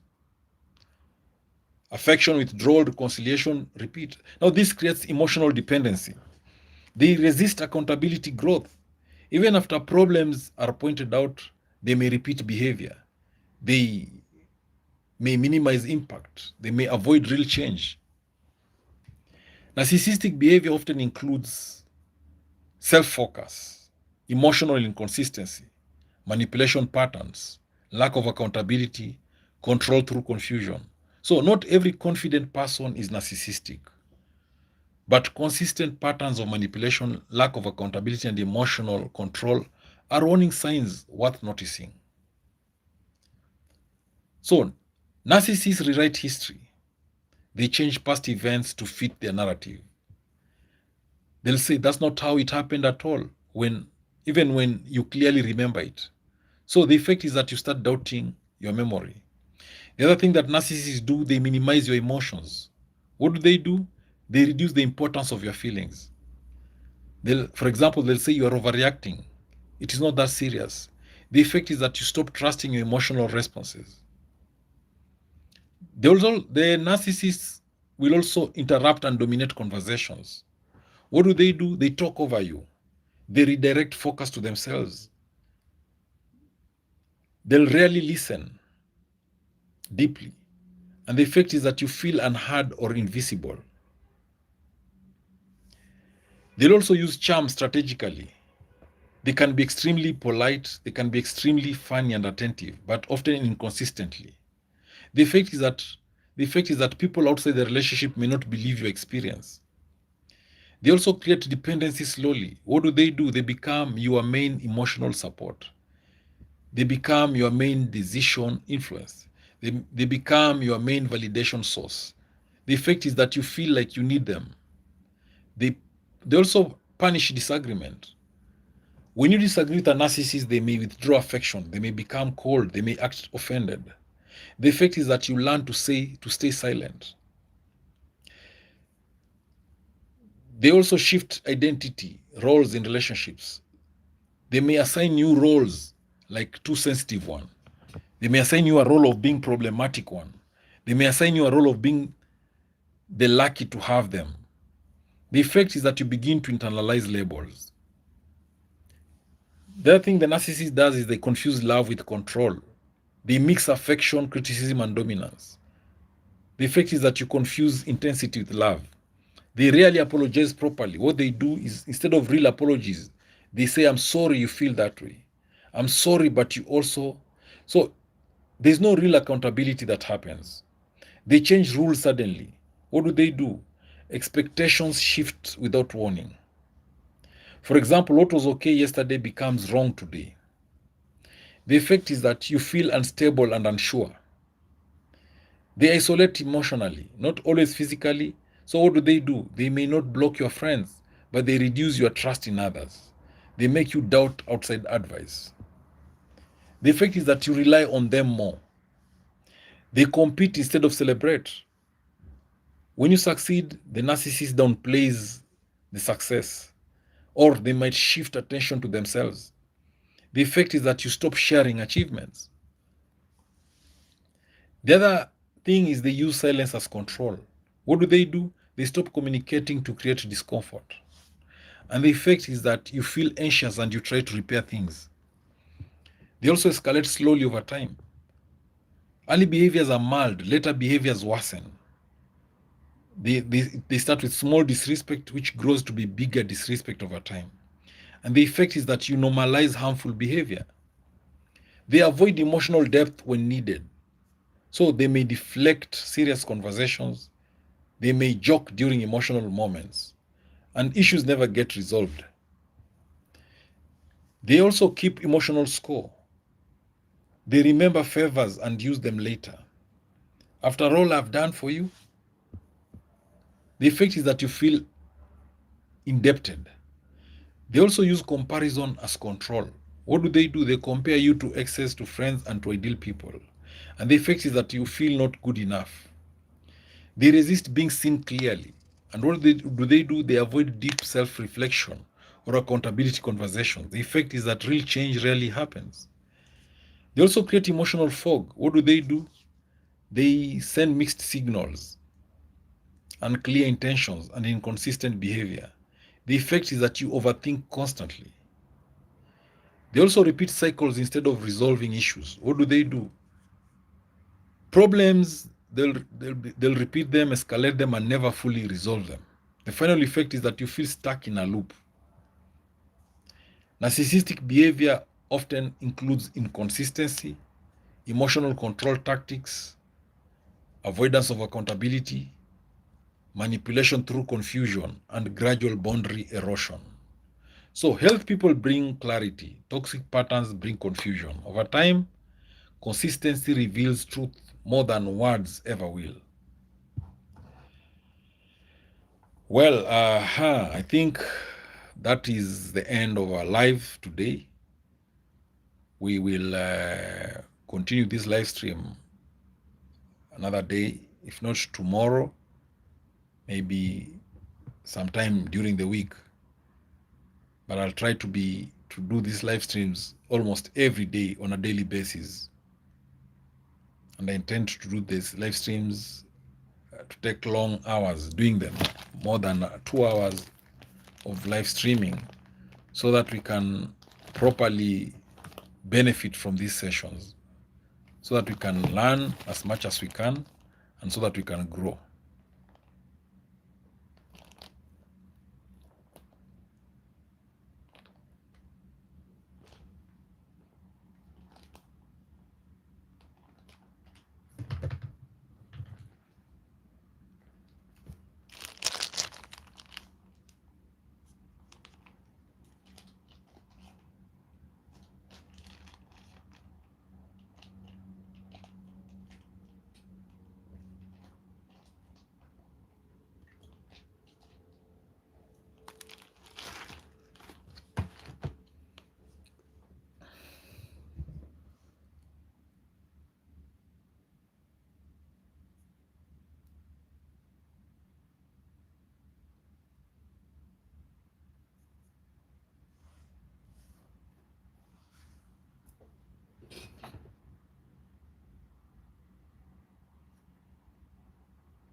The silence was never peace.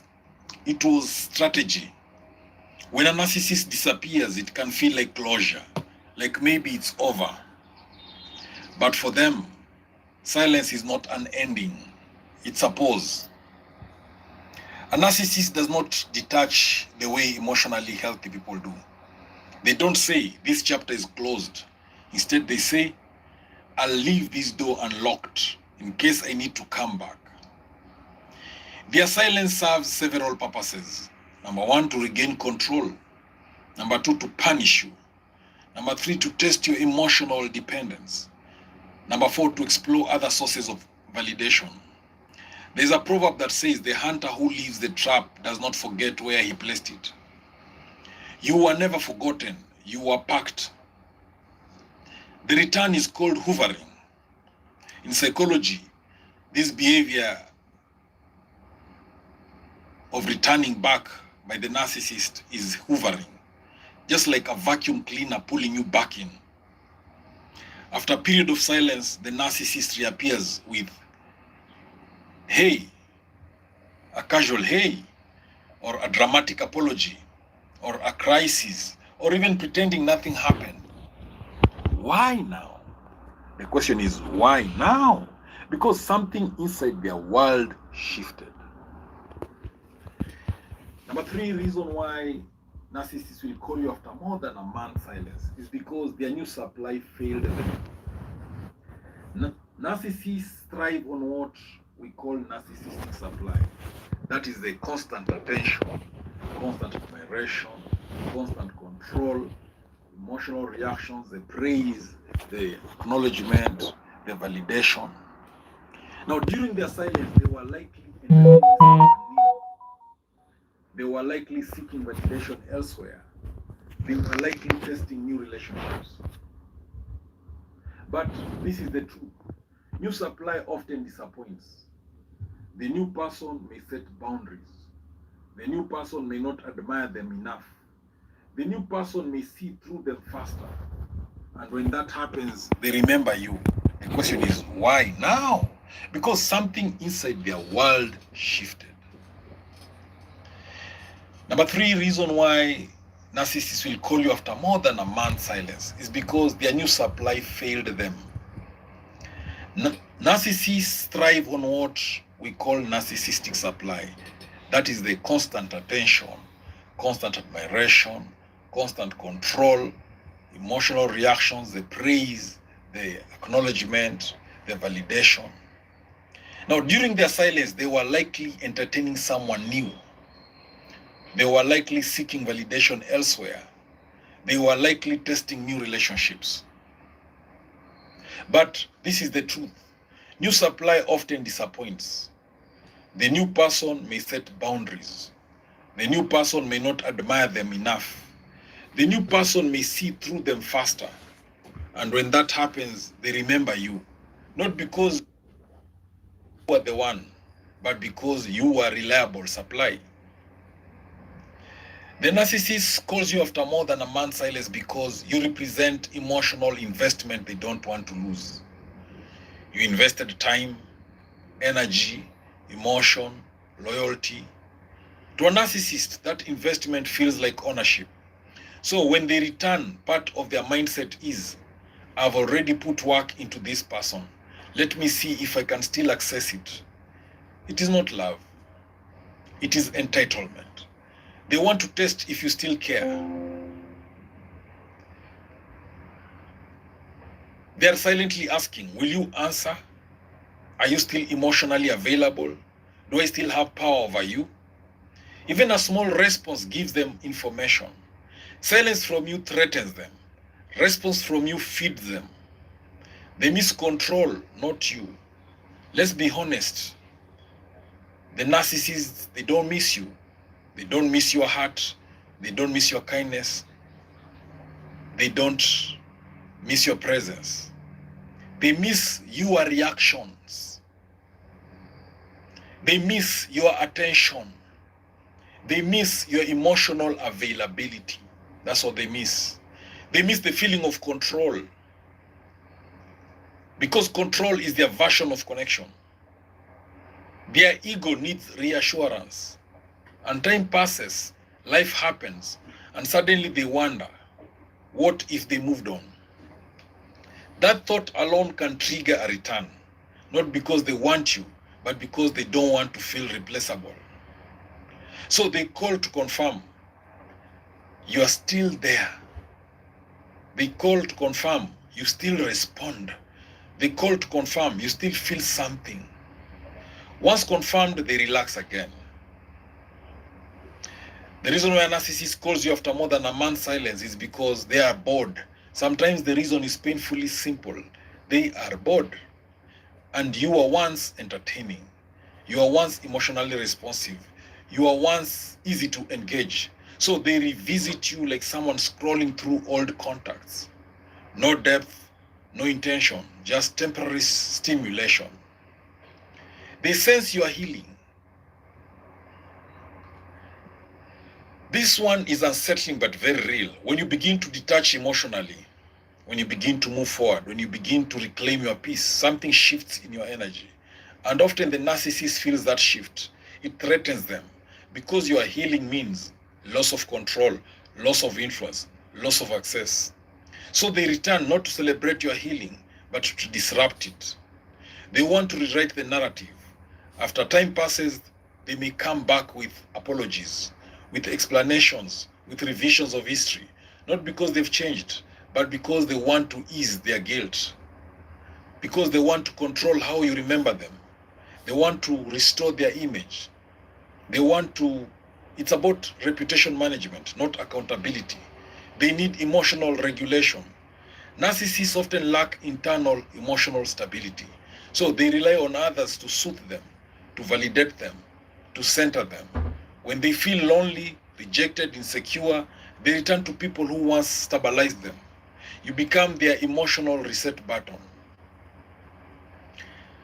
A narcissist calls you after more than a month's silence because the trauma bond pulls them back to. Here is something many people miss. The connection between you and a narcissist is not normal attachment. It's a trauma bond. And trauma bonds are addictive. They're cyclical. They don't end cleanly. So just as you feel the pull, they feel it too. But they act on it differently, through control, not healing. They expect that you haven't changed. Time passed for you. Growth may have happened, but in their mind, you're frozen in the role they left you in. The one who forgives, the one who waits, the one who answers. So when they return, they expect the same version of you. And when they meet a different version, that's when things get interesting. They want access without commitment. That's the other reason why a narcissist calls you after more than a month's silence. It's because they want access without commitment. The call doesn't mean they want a relationship. The call doesn't mean they have changed. The call doesn't mean they are ready. It often means I want access without responsibility. They want conversation without consistency. They want attention without effort. They want connection without accountability. The other reason why a narcissist calls you after more than a month's silence is because they fear losing their backup. In their internal system, people are categorized as primary supply, secondary supply, backup options. So you may have been moved to backup. And after a month, they are checking. Is my backup still available? It is cold, but it's real. So the other reason why a narcissist calls you after more than a month's silence is because guilt is temporary, not transformative. Sometimes they do feel guilt, but the difference is that healthy people feel guilt and change behavior. Narcissists feel guilt but seek relief. So they call not to repair, but to relieve their discomfort. The other reason why a narcissist calls you after more than a month's silence is because they miss being seen as important. You once listened deeply. You once cared genuinely. You once valued them. That made them feel significant. So when they lose that elsewhere, they come back to where they once felt important. The pattern is not accidental. It's a loop. Idealize, devalue, discard, return. So the return is necessary to keep the cycle alive. Without it, the control ends. The other reason why a narcissist calls you after more than a month's silence is because your reaction determines what happens next. This is the most important truth. The call itself is not power. Your response is. If you engage emotionally, the cycle restarts. If you set boundaries, the pattern weakens. If you ignore, the control breaks. The other reason why a narcissist calls you after more than a month's silence is because of the deeper lesson. Their return is not a sign that you are meant to reconnect. It is a test of your growth. So, there's this proverb that says, when the past knocks, do not always open the door. It may have nothing new to say. So a narcissist's return after silence is not about love finding its way back. It is about control trying to re-establish itself, ego seeking reassurance, patterns attempting to continue. So the real question is not why did they call? The real question is who am I now when they do? Because healing is not proven in silence. It is proven in what you do when the silence breaks. Thank you for watching this video. I hope you've learned a thing or two. Please subscribe to my YouTube channel if you've not done so. Thank you. Signs you are a super empath. The narcissist's worst nightmare. Have you ever felt someone else's pain physically? Can you sense when something isn't right? Do you feel extremely overwhelmed in public places? If you answered yes to any of these questions, you may be a super empath. Super empaths possess unique qualities that separate them from other types of empaths. Now, in this video, we'll look at all the subtle and not so subtle signs of a super empath and why a super empath attracts narcissists or they attract narcissistic personalities. Super empaths are highly sensitive and intuitive. These are things you should know. Number one is that super empaths are highly sensitive and intuitive. They physically feel others' emotions and they are hyper aware of their surroundings. Super empaths prefer solitude to recharge and they often engage in creative activities. To manage being a super empath, maintain a self-care routine and set healthy boundaries with loved ones. Narcissists are often attracted to super empaths because they want to feel important and desired. And super empaths make others feel that way. So, a narcissist will feel important and desired when they are with a super empath. So, what exactly is a super empath? A super empath has an uncanny ability to feel others' emotions. Unlike normal empaths, super empaths don't just sense other people's feelings. They physically feel them. Super empaths are incredibly intuitive and compassionate, making them exceptional friends and partners. They possess high self-esteem, which contributes to their strong core identity.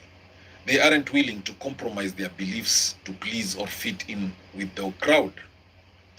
Super empaths are frequently targeted by narcissists because they are so kind and giving. Narcissists crave admiration, so they seek people who understand and essentially worship them. Super empaths are skilled at detecting abusive behavior like gaslighting, minimization, and deflection, which both intimidates and attracts narcissists. So what are the super empath traits? Number one is highly intuitive. With unmatched intuition, super empaths possess the mysterious ability to guess things they haven't been told or aren't supposed to know. Super empaths are masters at detecting emotion, and they can easily recognize if someone's hurt or upset. When you follow your intuition, is it usually right? Do you ever get the sudden urge to call a loved one to confirm your gut feeling? Has someone ever told you that you have psychic abilities? Now, super empaths have a strong desire to help others. They have this innate desire to help people, and they eagerly seek opportunities to improve their community.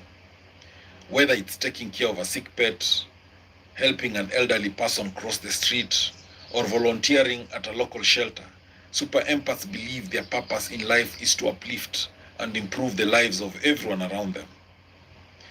Do you believe the smallest actions make a big difference? Are you willing to sacrifice your time and energy to help a stranger?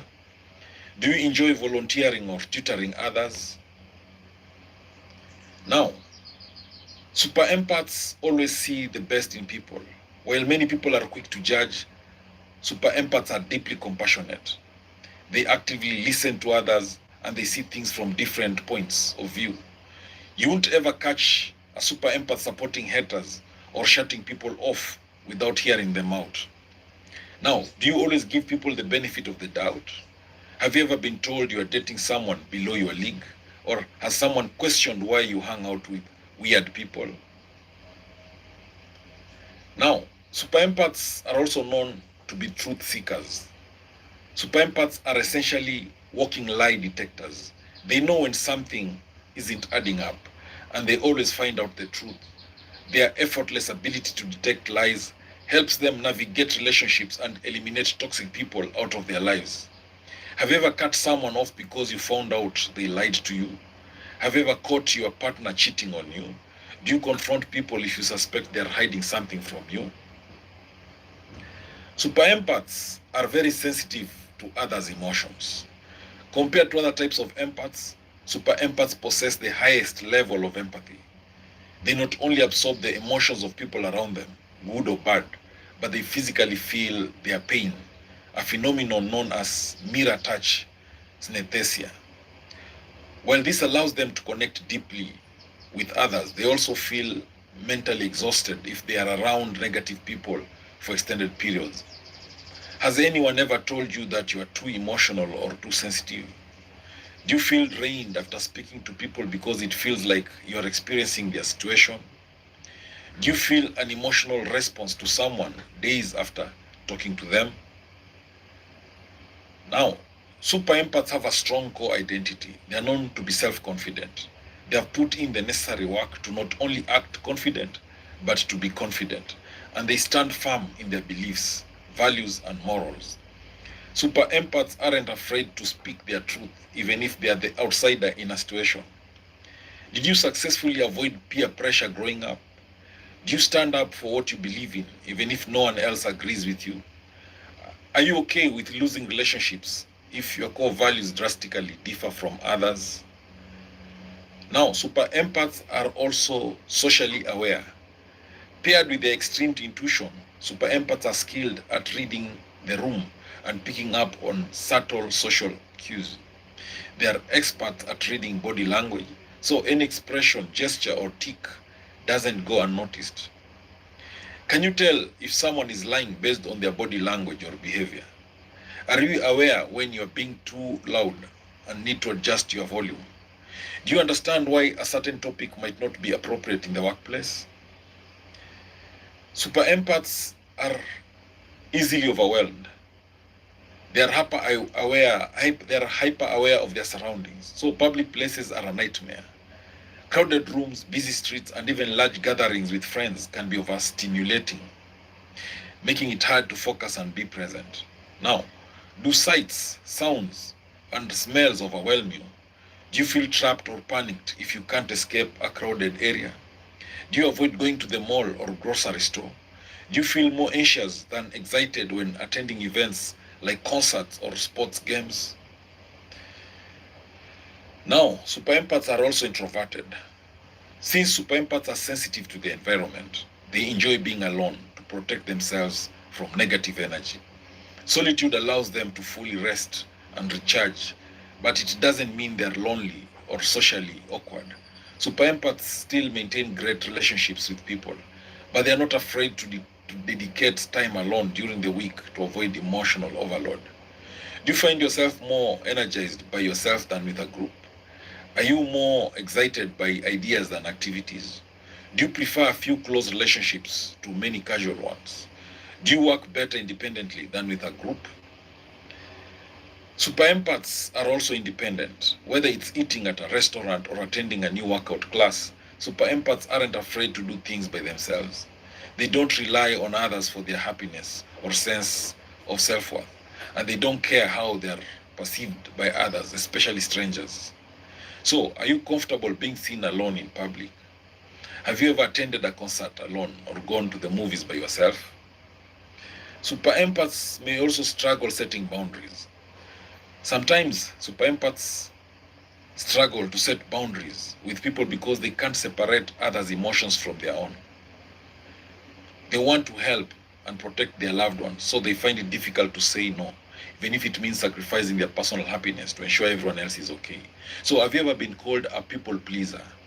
Do you feel like you are letting someone down if you tell them no? Are you afraid someone will like you less if you don't agree with them?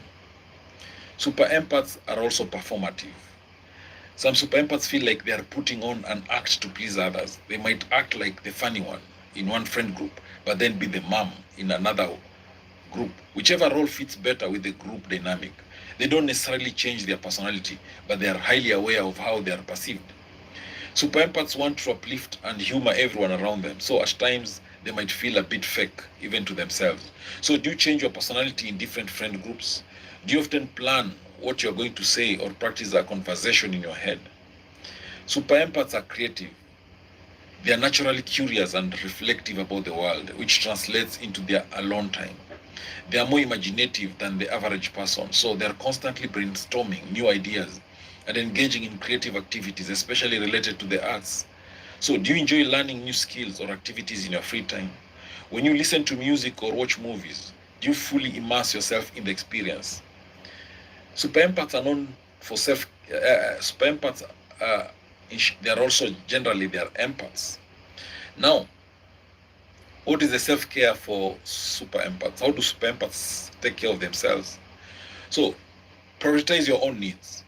If you're sacrificing your happiness to please others, you are sabotaging your health and well-being. Consider your mental state before tackling other people's problems, and take care of yourself. Exercise regularly, eat balanced meals, and be sure to get at least 7 hours of sleep. Develop a self-care routine to relieve stress and improve concentration. Remember, if you're not in a good place mentally, you can't take care of your loved ones as effectively. Also, to take care of themselves, super empaths should set boundaries with loved ones. Supporting someone doesn't equate to being their therapist. Accept that it's not your responsibility to heal others. And understand that boundaries are necessary to maintain healthy relationships. To establish boundaries, reflect on your needs and clearly communicate what is and isn't acceptable behavior. It's perfectly normal for boundaries to change over time, and every person has the right to express their feelings. If you aren't comfortable with something you previously tolerated, don't feel guilty for changing your mind. Again, super empaths should, to take care of themselves, they should avoid negative media outlets.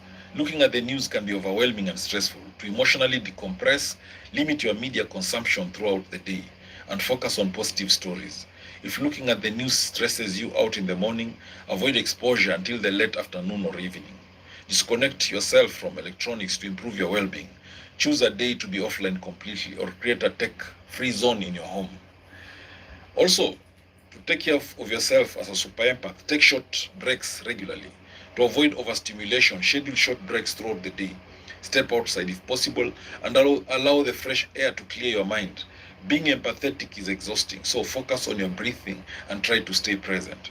If you are bombarded with thoughts, listen to your favorite album or a light-hearted podcast to take your mind off things. Now, let's look at the super empaths and narcissists. Super empaths are compassionate while narcissists aren't empathetic. Narcissists are either incapable or unwilling to recognize the emotions of others. Empathy requires assessing your own vulnerability and shame, but narcissists refuse to view themselves as anything other than perfect. Super empaths understand who they are and who they are not, which allows them to show empathy. They are not afraid to be vulnerable and share their insecurities with others. On the other hand, narcissists believe everyone but themselves is less skilled, less important, and less capable. Super empaths have high self-esteem while narcissists are insecure. Super empaths are not codependent. They have faced and healed their past traumas and they are unapologetically themselves. Narcissists, on the other hand, are codependent. They seek validation from others and they often create a false image of themselves, inflating their accomplishments and self-importance. Whether it's repeatedly insulting someone or calling them a hurtful name, Narcissists often pick on other people to feel better about themselves and boost their sense of superiority. Super empaths learn while narcissists believe they are always right. Super empaths consider various perspectives before making a decision, and they aren't afraid to admit their mistakes. They want to grow and evolve. Narcissists are arrogant and entitled, so they have to be the smartest in the room in any situation. Even if someone else is more informed about a topic, narcissists often override the conversation to feed their ego. Narcissists lack the skills to genuinely apologize, so even if they are clearly in the wrong, don't expect them to take accountability for their actions. So empath narcissists or somewhere in between. Where are you? If you're wondering where you rank, then watch this video again and again, and you will have an answer to your question. Thank you for watching this video, and I hope you've learned a thing or two. Please subscribe to my YouTube channel if you've not done so. Thank you.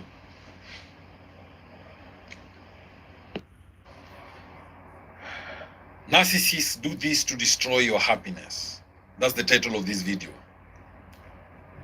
At first, it doesn't feel like distraction. It feels like love, attention, excitement. A narcissist doesn't walk into your life with a warning sign. They come as a dream, charming, attentive, and deeply interested in you. They study you, admire you, and make you feel special. But beneath that charm lies a pattern, a strategy, a slow, calculated erosion of your happiness. Not all at once, but little by little, until you don't recognize yourself anymore. They start by studying your happiness. Before a narcissist can destroy your happiness, they must first understand it. They watch what makes you smile. They watch what you value. They watch what you dream about. They watch what hurts you. At the beginning, this feels like deep connection. You might think, this person really understands me. But the truth is darker. They are gathering information, not to love you better, but to control you better. There's a wise saying, the hunter studies the prey before they attack.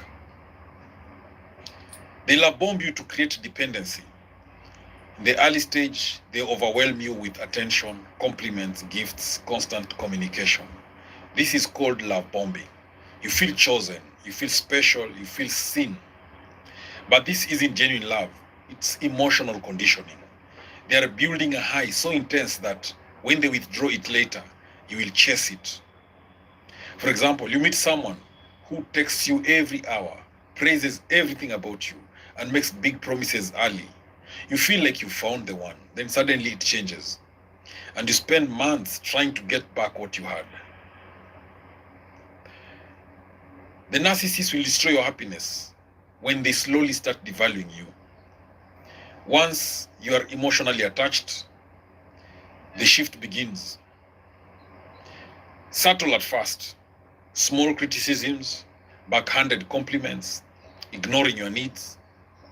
Then it grows, comparing you to others, mocking your ideas, dismissing your feelings. What once made you feel special now becomes a source of shame. The same tongue that praises you today can destroy you tomorrow. The same tongue that praises you today can destroy you tomorrow. So, when a narcissist is destroying your happiness, they create confusion through mixed signals. One day they are loving, the next day they are cold. This creates emotional instability. You begin asking yourself, what did I do wrong? Why are they acting like this? This confusion keeps you hooked because your mind is trying to solve a puzzle that has no solution. The truth is that confusion is not accidental. It is control. They gaslight you until you doubt yourself. Gaslighting is one of their most dangerous tools. They will deny things they clearly said or did. They will twist facts. They'll blame you for their behavior. You may hear you are too sensitive. That never happened. You are imagining things. Over time, you start to question your own memory, judgment, and sanity. You stop trusting yourself, and once you don't trust yourself, you become easier to control. The narcissist will destroy your happiness when they isolate you from support systems. A narcissist knows you're stronger when you have support, so they begin to isolate you. They may criticize your friends or family. They may create conflicts between you and others. They may demand more of your time. Eventually, your world becomes smaller and centered around them. For example, they say things like, "Your friends don't understand you like I do." And slowly, you believe it. They turn your strengths into weaknesses. That's how they also destroy your happiness. What they once admired, they now attack. Your kindness becomes naivety. Your ambition becomes selfishness. Your confidence becomes arrogance. This is deliberate. They want you to shrink because a confident person is harder to control. The narcissist will destroy your happiness when they create emotional highs and lows. A narcissist uses emotional extremes like a weapon. One moment, affection and warmth, the next moment is silence and rejection. This creates an addictive cycle. You begin to crave their approval like a drug.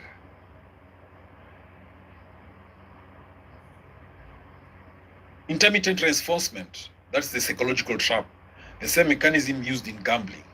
You keep hoping the good version of them will return. The narcissist destroys your happiness when they make you responsible for their behavior. They never take accountability. Instead, they shift blame. "I only acted that way because of you. You made me do this." You start carrying emotional burdens that are not yours. You apologize for things you didn't do. And slowly your self-worth erodes. The narcissist will attack your identity to destroy your happiness. Over time, you lose your confidence, your voice, your sense of self. You may stop doing things you once loved. You may feel empty, lost, or numb. This is not accidental. A narcissist's control increases as your identity weakens. The truth is that they don't just want your attention, they want your identity. They withhold love as punishment. Love becomes conditional. They give it only when you obey, you agree, you meet their expectations. If you don't, they withdraw. Silence, distance, coldness.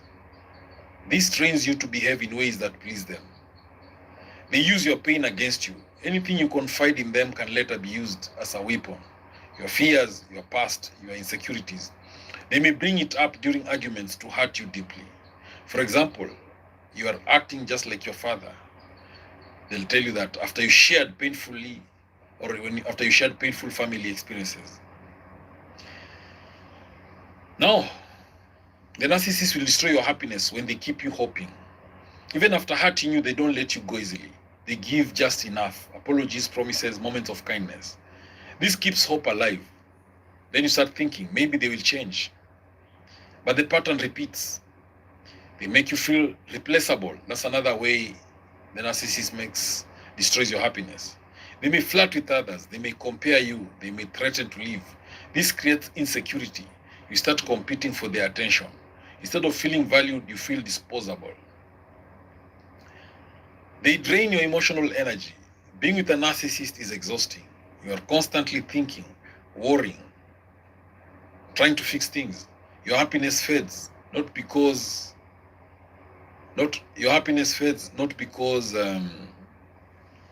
you are drained. Your happiness fades, not because you are weak. Your happiness fades because you are drained. So you become unhappy because you are drained. You cannot pour from an empty cup.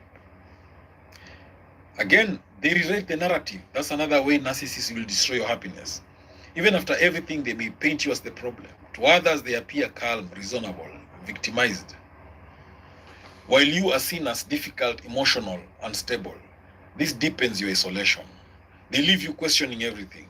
When the relationship ends, or even while you are still in it, you may feel confused, broken, doubtful of yourself. You ask, was it really that bad? Was I the problem? This mental confusion is part of their damage. A narcissist destroys happiness not with one blow, but with many small, consistent actions. But here's the truth they hope you never realize. Your happiness is not gone. It has been buried. And what is buried can be found again. So what are the steps towards healing? Reconnect with yourself. Rebuild your support system. Trust your instincts again. Set firm boundaries. Let me repeat again. To heal, reconnect with yourself, rebuild your support system, trust your instincts again, and set firm boundaries. The same fire that melts butter can harden steel. So what was meant to break you can make you stronger if you learn from it. Thank you for watching this video. I hope you've learned a thing or two. Please subscribe to my YouTube channel if you've not done so. Thank you. How narcissists use future faking to manipulate you into a relationship, and how to spot it fast so that you don't get trapped.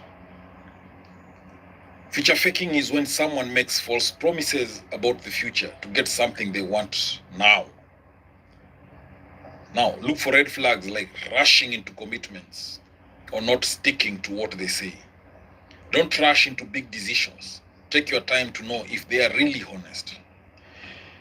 You love your partner, yes. They tell you they care about you, yes. They share their hopes, dreams, and goals with you, yes.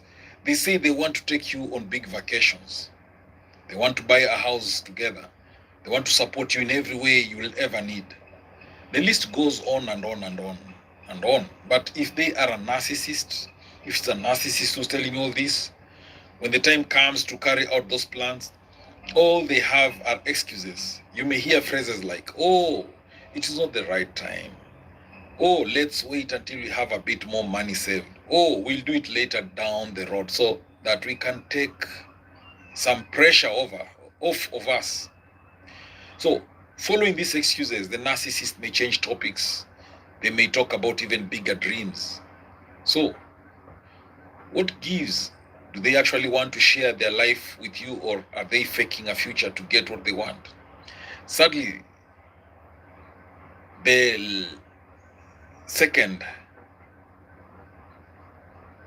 reason could totally be true. So we want you to be on the lookout. Future faking is basically love bombing on a bigger scale. Narcissists may lure people into a relationship by promising the sun, the moon, and the stars. Remember, the saying, if it's too good to be true, it probably is, rings true here. Future fake is about manipulation to get something from you in the now. They aren't actually thinking about the future.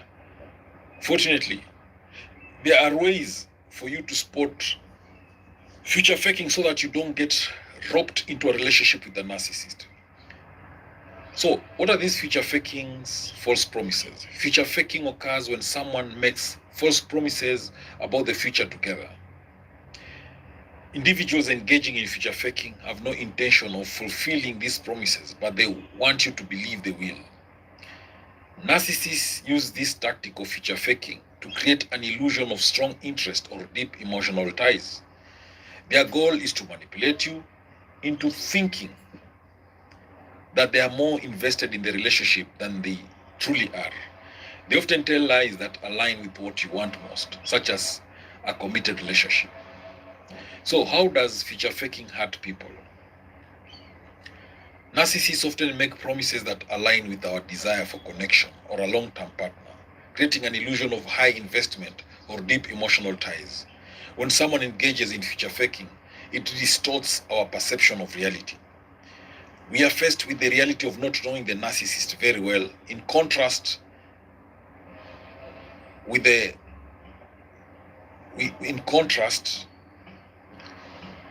promises and future we strongly desire. We believe them because they make us vulnerable. It is especially very challenging to disbelieve the narcissist's lies because they create a fantasy reflecting our deep needs and desires. This makes us vulnerable and open to manipulation because we believe the connection is deeper than it is. Future faking relates to narcissism when used to avoid rejection or abandonment, disregarding the pain it causes. It's a mix of insecurity and callousness. Now, the direct cause of narcissism is unknown, but it may be linked to early life experiences, such as abuse, excessive praise, trauma, genetics, and culture. So some examples of future faking. Let's look at romantic relationships. Your partner frequently talks about creating a future together, urging quick decisions on matters like trips, decorating a home, or getting married. However, these plans never materialize. When it comes to workplace, your boss promises you a raise or promotion to keep you motivated. But despite months of hard work, these promises are not fulfilled. When it comes to family, you address your sister's gossiping and she claims she will change, yet she continues the behavior soon after. So, do narcissists even know when they are future faking us? Some narcissists know and some don't. It's hard to say whether someone is doing that to us on purpose, because a narcissist may not recognize their problematic behavior. Even when you point it out to them, they will most likely refuse to believe you and they'll avoid getting professional help. It's important to consider context and intent. For instance, not every broken promise is a lie. Usually, overpromising represents an internal struggle, such as wishful thinking, misjudgment, conflict avoidance, or changing circumstances. Repeatedly broken promises will also impact a relationship, but they don't necessarily indicate the lack of empathy or deliberate deception that is a part of future faking. So, how can future faking impact relationships? We know if our partner has this type of behavior, it's not looking good for us. Now, a consequence of future faking in a relationship, one is erosion of trust and communication. When someone chronically lies to us, it becomes impossible to believe them whether or not they are telling the truth. Future faking can limit the available tools to strengthen our relationship because communication is meaningless without trust. The second one is insecurity. When you've been lied to, we may feel critical of ourselves for being so trusting, or tell ourselves it is shameful that you are taken advantage of. Interestingly, future faking can impact the future faker's self-esteem as well. They'll never know if they could have built or maintained the relationship authentically. So, what are the red flags that may indicate future faking? Future faking can be especially difficult to resist when the lies depict your most heartfelt desires. However, let me give you some red flags to watch for in your relationship. They want to rush things with you physically or financially. They make you feel like you are in a fairy tale when you are with them and speak in a grandiose manner. They talk about things that seem too good to be true. They constantly don't do what they say they will do. They don't take accountability when you confront them about their empty promises and lack of action. They rarely apologize to you. So how do you deal with being future faked? You might be suspecting that your partner is faking a future with you. So let me give you some tips to help you deal with it. Number one, honor your own boundaries. Clarify your own needs. That is the first step to setting boundaries. The common relational needs might include connection, autonomy, communication, affection. So don't accept behavior or engage in situations that ask you to put your needs aside now, regardless of what may be in the future. If the narcissist is constantly promising things to you at the moment and you are feeling uncomfortable, change the conversation or ask to hold off on these promises and ideas if you don't feel ready for them yet. The second thing is to trust your body. A part of you might be eager to believe that your partner really has your deepest desires at heart and will do the things they promise to do. However, your body may be able to tell another story. Again, look for consistency. Notice how consistent and reliable they are in everyday interactions, in the relationship with you, and in the way they interact with others. Does this person generally do what they say they will do? Don't rush into major commitments or decisions in the early stages of a relationship. So give yourself time to get to know your partner and to get to know yourself within the relationship. If you notice your partner is trying to rush things or talk you into taking the next steps that you are not ready for, make sure to set your standards in the relationship and go at a pace you're comfortable with. Also try to space out your dates. Space out your days so that the other person has the opportunity to follow through on their promises. Sometimes future faking gives narcissists more access to their victims in the present. So to avoid this, don't rush things. So every relationship has its flaws. However, it should be based on mutual respect and honesty. If your partner isn't consistently walking the talk, it may mean they are faking a future with you. Setting boundaries, listening to your body, and taking the time to get to know someone will help set you up for a healthy and successful relationship. Please subscribe to my YouTube channel if you've not done so, and share this video widely to all those who may need it. Okay? And if you found the video useful and helpful, please click that like button. Don't forget to drop a comment or two. Please subscribe to my YouTube channel. How to outsmart a narcissist. Outsmarting a narcissist is not about winning arguments, proving a point, or teaching them a lesson. That's the trap. A narcissist doesn't play for truth. They play for control. They play for attention and emotional dominance. The moment you try to win in the usual way, you've already stepped onto their battlefield, where they have years of experience and no rules.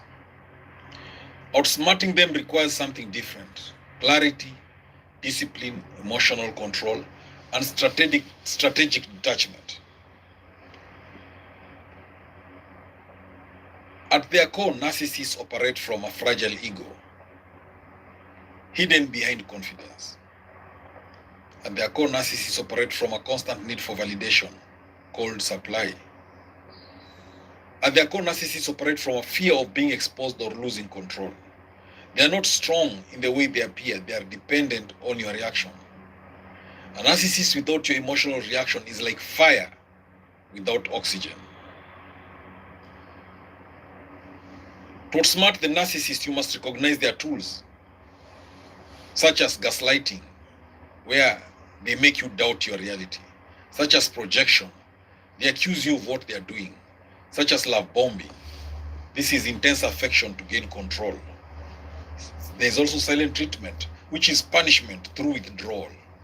And there is strangulation, which is bringing in others to create jealousy or confusion. Narcissists don't randomly behave this way. These are calculated patterns. To outsmart a narcissist, stop trying to change them. This is where most people fail. You cannot fix the narcissist. You cannot heal the narcissist. You cannot love them into becoming better. Trying to do so keeps you stuck.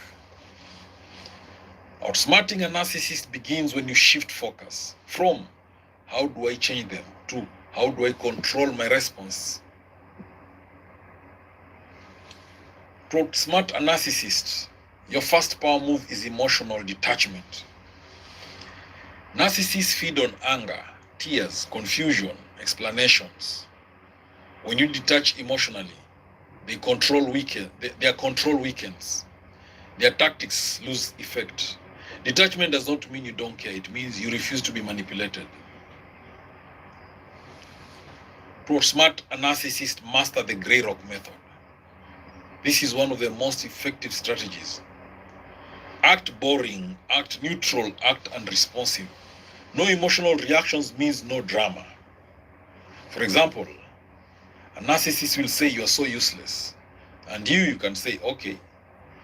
So, there is no defense, no argument. They want a reaction, but you give them nothing. To outsmart a narcissist, stop explaining yourself. You think clarity will fix things. They think more information is more ways to manipulate you. So the more you explain, the more they twist your words, the more they confuse you. So outsmarting rule is say less and mean more. To outsmart a narcissist, set boundaries and keep them. A boundary is not what you say, it's what you enforce. Weak boundary means please don't speak to me like that. Strong boundary means if you speak to me like that, I will leave.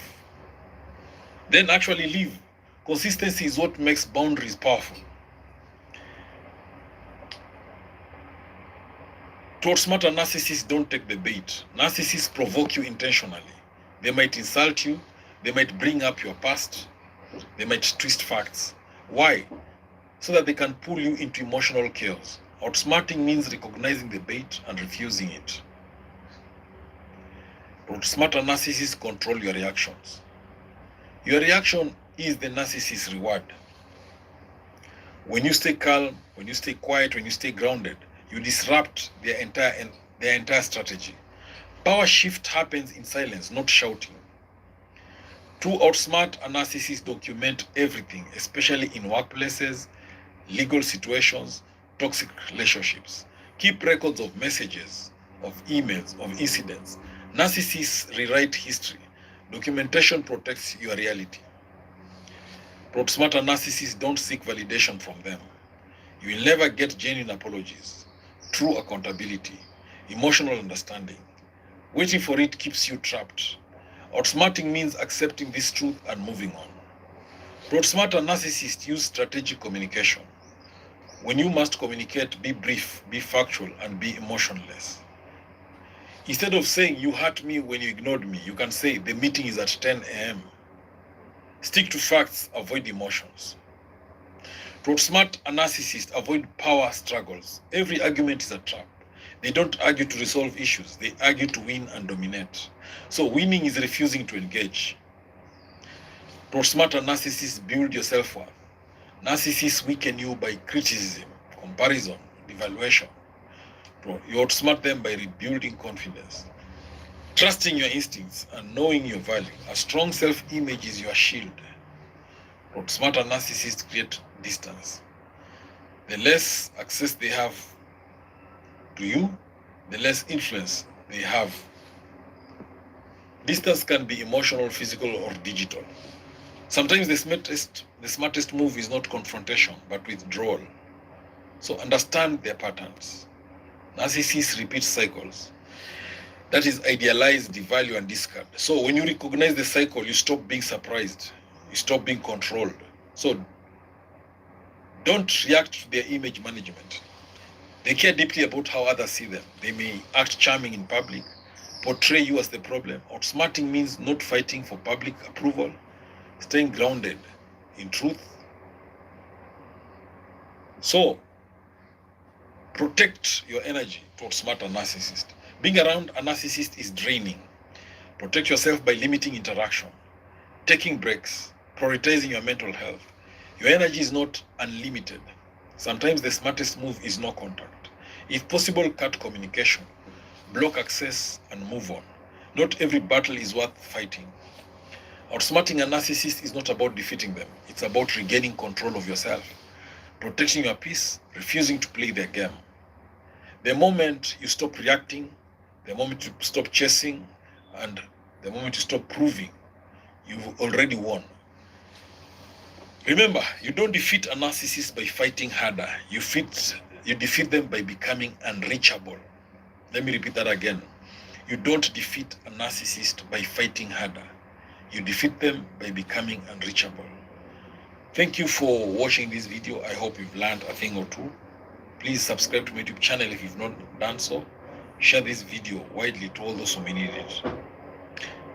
And again, if you found the video helpful or useful, please click that like button and feel free to drop a comment or two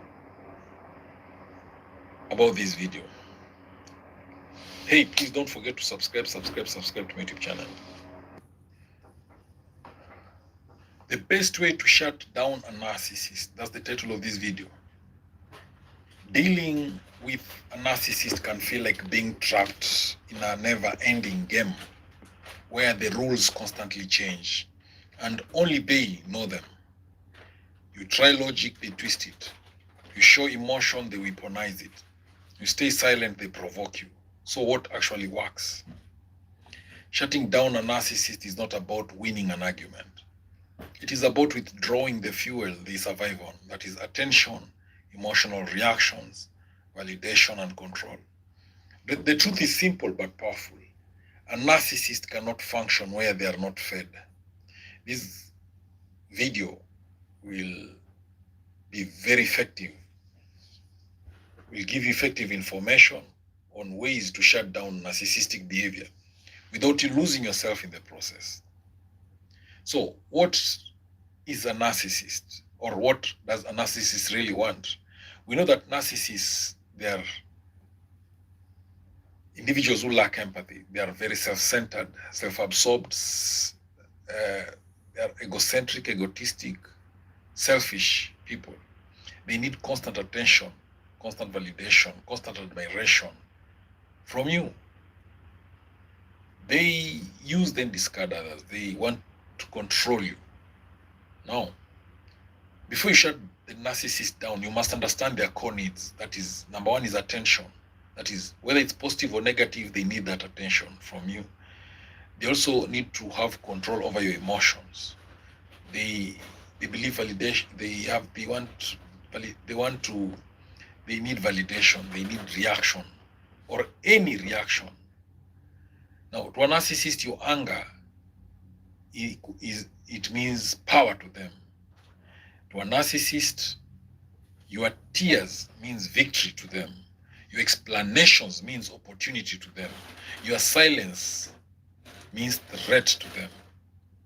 So when you're silent, it's a threat to them. They don't care if you're right. They care if you react. Now, the golden rule is that don't feed the ego. The number one strategy is simple. Stop feeding the narcissist's ego. That means no arguing to prove your point, no emotional outbursts, no defending yourself excessively, no trying to fix them. When you stop feeding them, something surprising happens. They become uncomfortable, restless, and exposed. Now,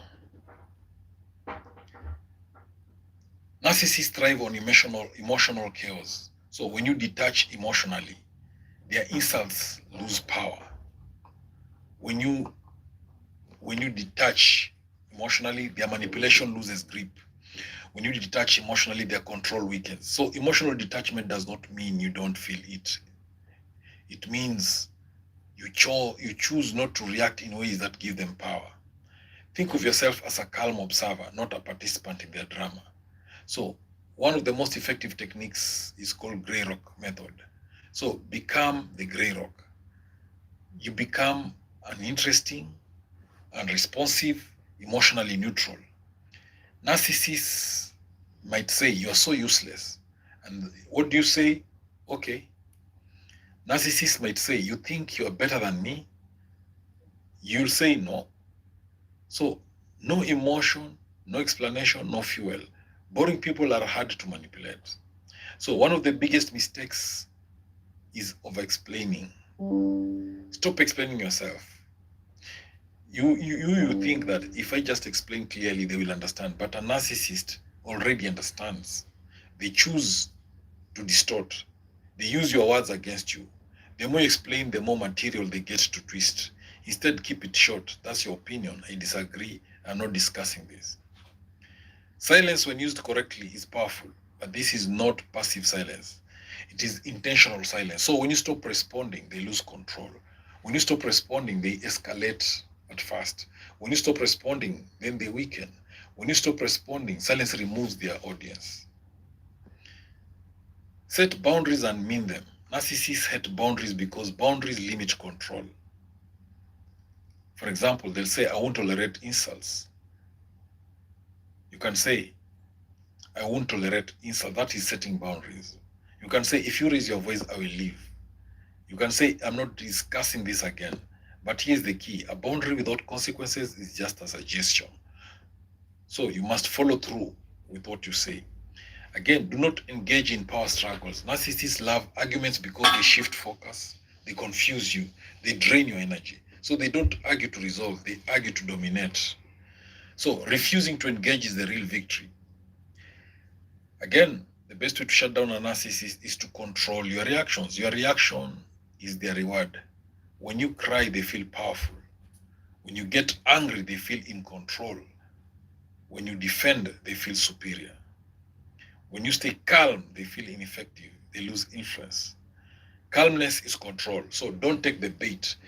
Narcissists provoking intentionally through insults, accusations, and gaslighting. They want you to react emotionally, So your response can be a pause, you can stay neutral, you can refuse engagement. Not every attack deserves a response. Gaslighting makes you question your reality. That never happened. You are too sensitive. You are imagining things. So shutting it down, trust your memory. Don't argue endlessly. End the conversation. You don't need the argument to know your truth. Narcissists crave admiration. Stop giving compliments they haven't earned. Stop giving attention for bad behavior. Stop giving emotional reassurance. When validation disappears, their sense of control starts collapsing.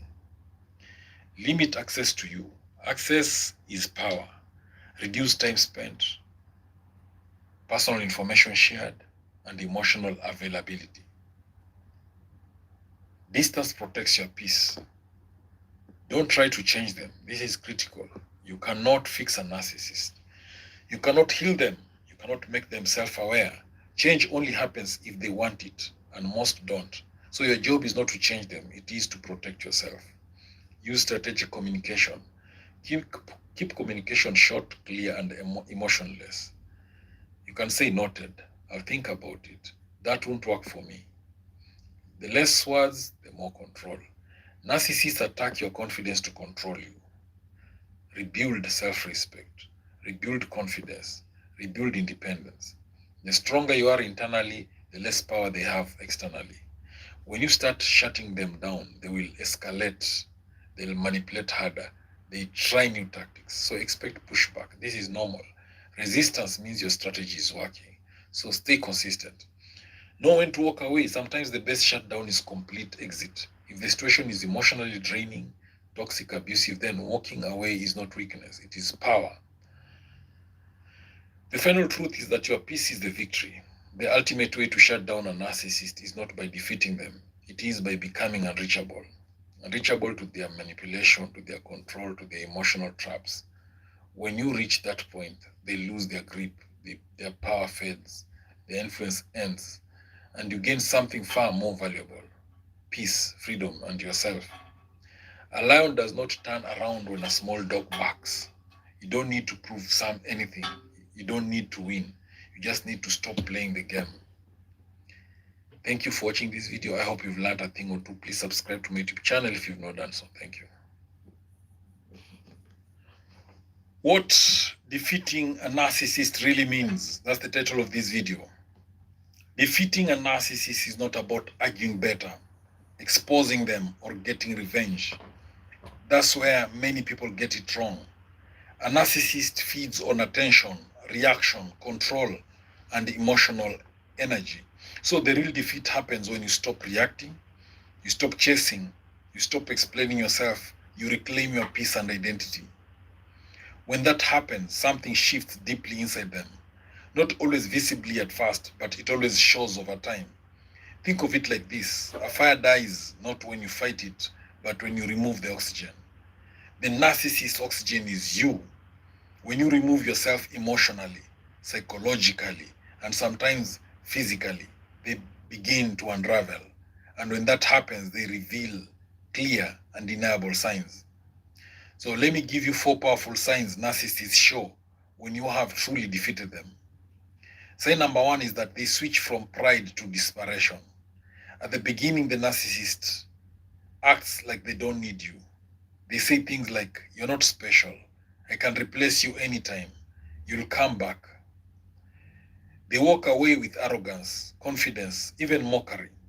But when you don't chase them, something changes. What happens next? They begin to call repeatedly. They begin to send long emotional messages. They begin to apologize, sometimes for the first time. They begin to act confused about why you are silent. This is not love, this is panic. Now, why this happens? A narcissist builds the identity on control. So when you walk away and stay away, you break that illusion. They start to feel loss of control, fear of abandonment, damage to their ego. And suddenly, the same person who acted cold becomes desperate. Now, let me give you real life pattern. At first, they'll say, "I'm done with you." Later, they'll say, "Hey, I've been thinking about you. Can we talk?" Then they'll say, "I miss you. You meant everything to me." Now, the truth is that they don't miss you as a person. They miss what you gave them. And that is attention, validation, emotional supply. There's a simple proverb that says, a drum that sounded loud in the crowd goes silent when left alone. The second sign is that they try to provoke you into reacting. When they realize you're not coming back easily, they try a different tactic. That is provocation. This is one of their most common moves. What does this look like? Posting happy pictures with someone new, sending indirect messages meant to hurt you, bringing up past arguments, accusing you falsely, saying things like you never cared anyway. Their goal is simple, to get a reaction from you, because if you react, they feel powerful again, relevant again, and in control again. Why does silence hurt them? Your silence says, I'm no longer affected by you. You no longer control me. I have moved on.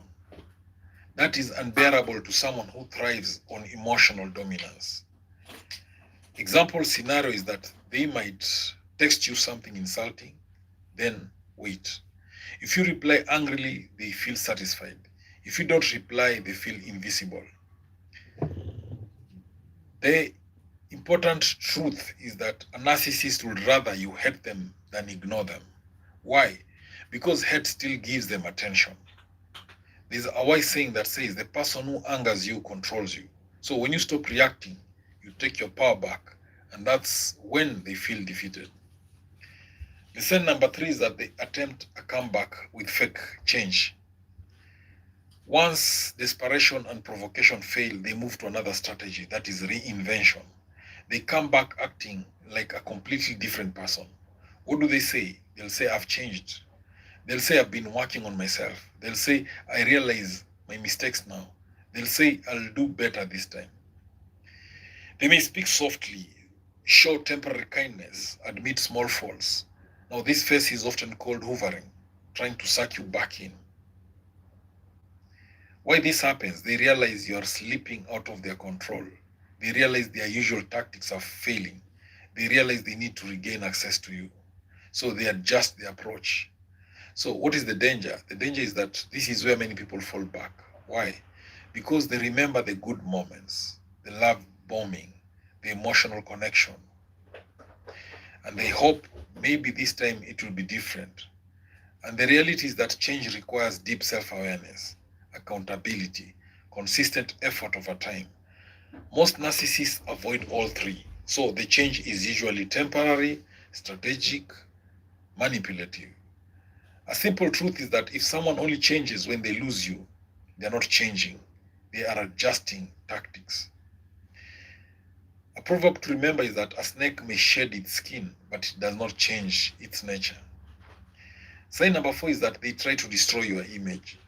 When they finally realize they cannot control you again, something darker can happen. They may begin a smear campaign. What does this look like?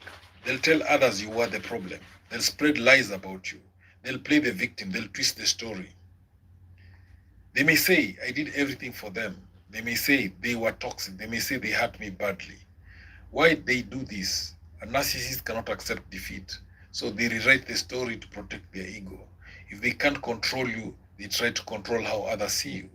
So what does this reveal? This is actually a strong sign that you've defeated them. And why? Because they've lost direct influence over you. They are now fighting indirectly. They are trying to recover their damaged image. So an important perspective is that people who truly know you will notice inconsistencies. They'll question the story. They'll see the truth over time. You don't need to defend yourself to everyone. A powerful reminder is that truth does not need loud defense. Lies do. So, what they feel but will never say is that even though narcissists rarely admit it, deep inside they may feel rejection, shame, loss of control, fear of being forgotten.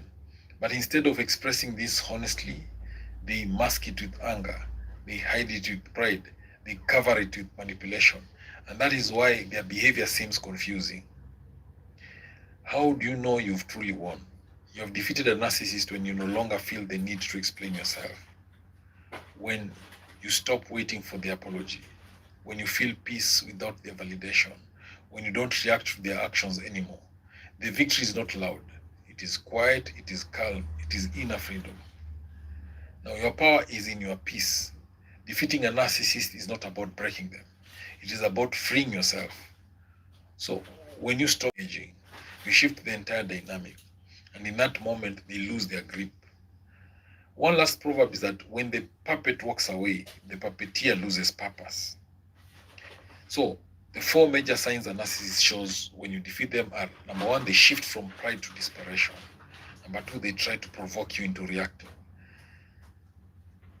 Number 3, they return with fake change. And number 4, they attempt to destroy your image. So each of these is not a sign of strength, but a sign of loss of control. Stay grounded, stay silent when needed. Stay focused on your growth, because the greatest revenge is not hurting them. It is becoming someone they can no longer control. Thank you. Please subscribe to my YouTube channel if you've not done so. All right. And share this video widely to all those who may need it. 4 ways to torture the narcissist. That's the title of this video. Narcissistic supply is the narcissist's lifeblood. It is what keeps the narcissist emotionally alive. Anything that stops the supply tortures the narcissist, because the narcissist can no longer transfer his emotional garbage onto you. He's left to face his own negative emotions. Remember, a narcissist is a selfish, self-centered, self-absorbed, egocentric, egotistic individual. A narcissist only thinks about themselves. It's me, me, me, me with the narcissist. It's all about I with the narcissist. They lack empathy. They need constant attention, constant validation, constant praise, constant admiration. So if you go on the offensive trying to play mind games for revenge with a narcissist, you're going to lose. Why? Because the narcissists, they have PhDs in manipulation. That's why it is said that a narcissist is a master manipulator. But if you play mind games in self-defense, because narcissist has waged a psychological war against you, then you're going to be successful, and the help of God will be with you. Narcissistic supply is essential for someone with narcissistic personality disorder. It is not about love, friendship, or genuine relationships. It is their version of love and attention, similar to a drug addiction. Threaten to cut off their supply and watch them spiral into a panic faster than a junkie fearing an empty stash. It's almost too easy. To torture a narcissist, going no contact is the gold standard. It cuts off their supply completely, leaving them flailing like a fish out of water. We all know this is the nuclear option, but if you can't drop the bomb, there are plenty of ways to steadily turn up the heat. So, to torture the narcissist, one master tip is to reduce the narcissist supply. Number 1, you should know yourself, because Sun Tzu in The Art of War said so. If you know yourself and you know the enemy, you will not lose any battle. Sun Tzu, the ancient general, the ancient Chinese general, knew a thing or two about dealing with difficult people. He said, if you know the enemy and if you know yourself, you need not fear the result of 100 battles. Before you can accurately assess other people, you must know yourself and the blind spots you don't realize you have. They are called blind spots because you don't see them, and we all have them. Your blind spots prevent you from seeing emotional abusers clearly and knowing things about yourself that make you vulnerable. A narcissist will see emotional vulnerabilities in you that you don't notice, and she'll use them against you. Becoming more self-aware reduces the leverage she can apply, or the narcissist can apply. In short, know yourself better than the narcissist does. That way, when they try to poke at your emotional blind spots, they'll find nothing but dead ends. It is like giving them a map to nowhere. To torture a narcissist, also try to reduce their significance. To reduce a narcissist's impact on your life, genuinely make them less significant to you. Don't pretend or act like they don't matter as much. Actually reduce their importance. Narcissists are very good at sensing others' emotions, and they can tell if you are faking it. While they struggle to understand their own emotions, they are highly skilled at reading others. So if you truly diminish their significance, they will sense it and become distressed, insecure, and paranoid. This is because their sense of self-worth relies heavily on being important to others, especially their targets. By genuinely reducing the importance in your life, you can disrupt their emotional balance without needing to act. One effective way to reduce their significance, if you cannot discard the narcissist, is that whatever the narcissist has promised to give you or pretends to give you, try to get it yourself or from somewhere else. The more independent you are of the narcissist, the less significant he is in your life. The less you care, the more they squirm. Reduce communication. Text. Use only text. Narcissists love face-to-face drama, so starve them of it. See them as little as possible, and when you must communicate, make it written. Emails, texts, notes on the fridge, anything but face-to-face. Watching them try to extract drama from a cold, hard email is like watching a cat chase a laser pointer. Question their omnipotence. Narcissists think they are gods among mortals. Politely question their control or knowledge. That way, you'll be like poking a balloon with a needle. You can ask them, do you allow the thought that you can be wrong? You can also ask them, how can you think of yourself as a smart person when the first accident that comes along can wipe you out completely? That way you'll see their ego deflate in slow motion. The other thing is silent treatment. When a narcissist gives you the silent treatment, and believe me, a time will definitely come when they will return back. This drives them crazy because they expect you to come groveling back. So be ready for the silent treatment from the narcissist. If they ask why you didn't communicate during the silent treatment, say you thought they were busy and that you are waiting for them to contact you. Watch their confusion turn into frustration. It's like returning a serve in tennis. Only this time it's because you are winning. Never ask questions like, have I done something to annoy you? Or are you angry with me? This indicates that blame somehow lies with you. It probably doesn't, and this is a game to draw you into an argument or to be verbally abused. Again, to torture narcissists with old information.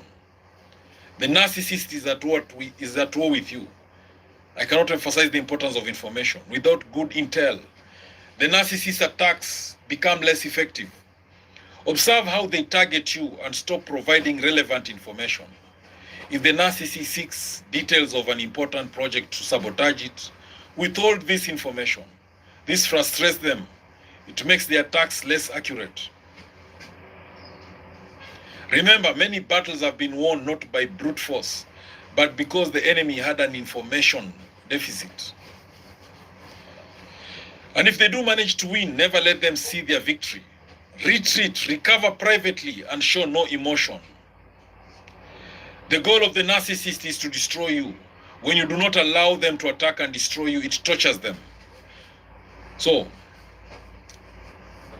if this video is already helping you to see the game clearly, don't go anywhere. Continue watching it for more points on how to torture the narcissist. Control the pace of communication. Slow and steady wins the race. Allowing yourself to be rushed means letting someone provoke you. So don't let the narcissist push you to react on their terms. Avoid taking the emotional bait. When dealing with a narcissist, control the pace of communication by not reacting immediately to their requests, provocations, and orders. Do not quickly follow the narcissist's orders as soon as he delivers them. Narcissists like to create a sense of urgency to provoke emotional reactions and steal the time you need to think before you act. This keeps you off balance and playing into their hands. Instead, slow down and take a step back to manage your emotions and avoid their agenda. A simple non-committal response like I don't know, I'm not sure, I'll think about it and get back to you can be effective. So this approach gives you time to think and respond thoughtfully, allowing you to control the conversation's timing and prevent the narcissist from keeping you off balance.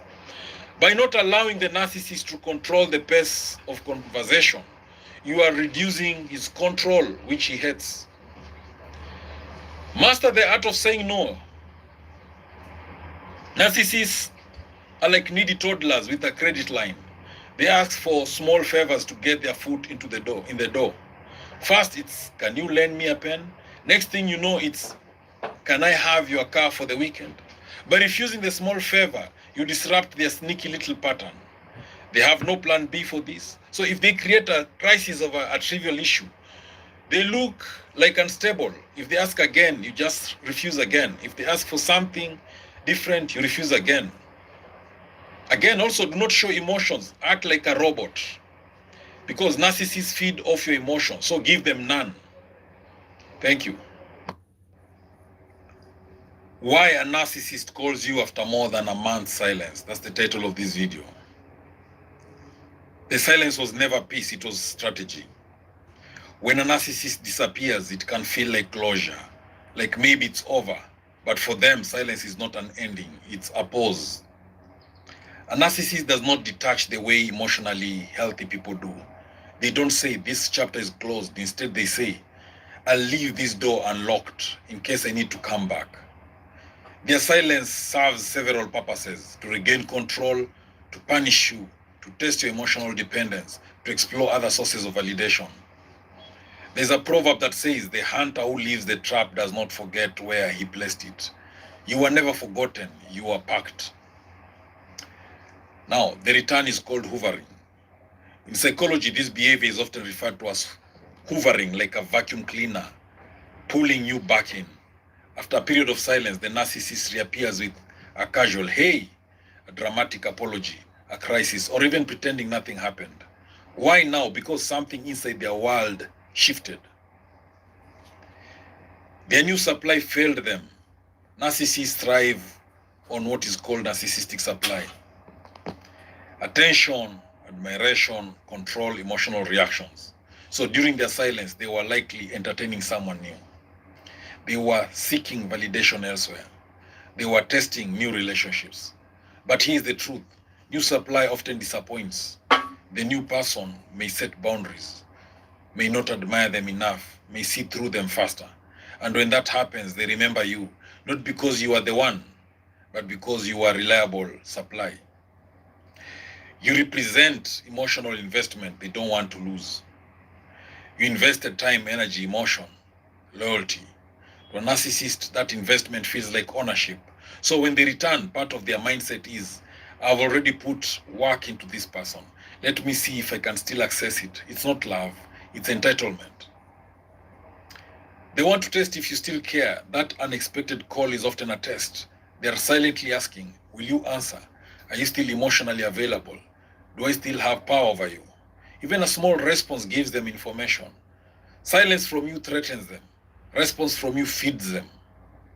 They miss control, not you. Let's be honest here. They don't miss your heart, they don't miss your kindness, they don't miss your presence. They miss your reactions, your attention, your emotional availability. They miss the feeling of control, because control is their version of connection. Their ego needs reassurance. Time passes, life happens, and suddenly they wonder, what if they moved on? That thought alone.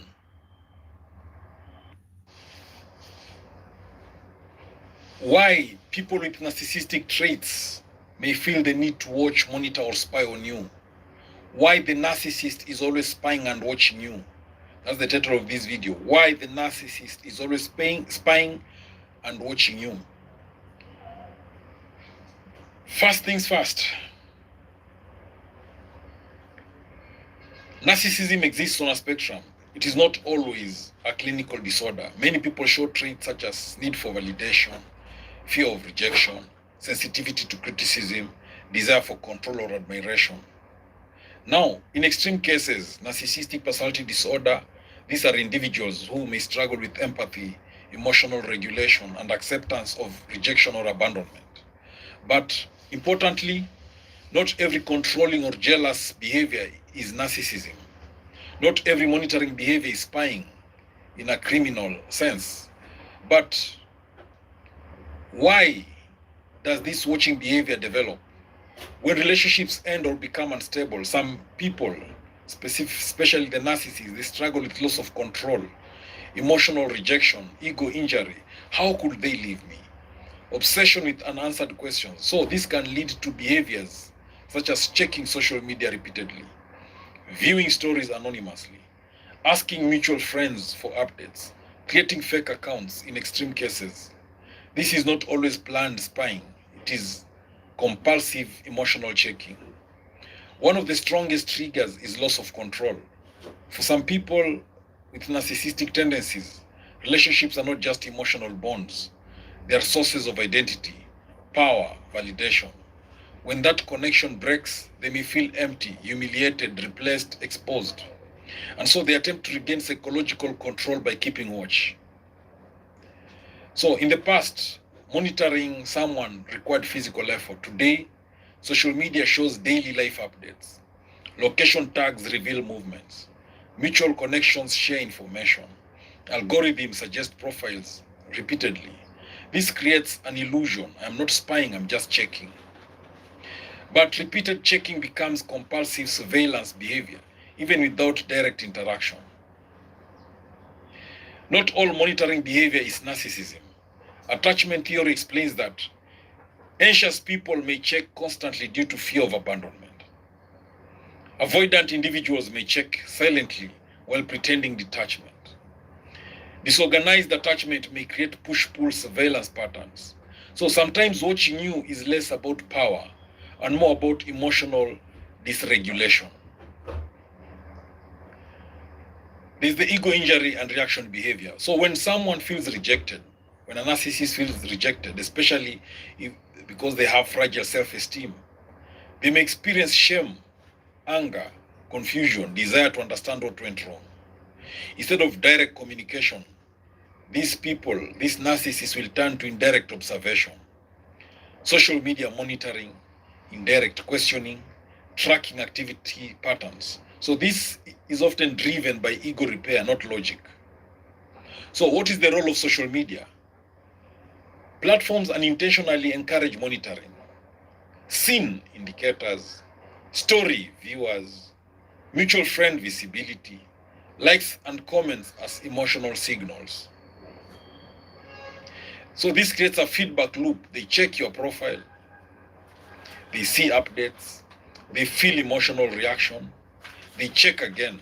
Over time, this becomes habitual behavior. When it becomes unhealthy, you see, monitoring becomes unhealthy when it includes invasion of privacy, fake accounts, harassment, persistent unwanted contact, emotional manipulation through third parties. Now, at this stage, it is no longer curiosity. It becomes boundary violation. There's also the illusion of always watching you.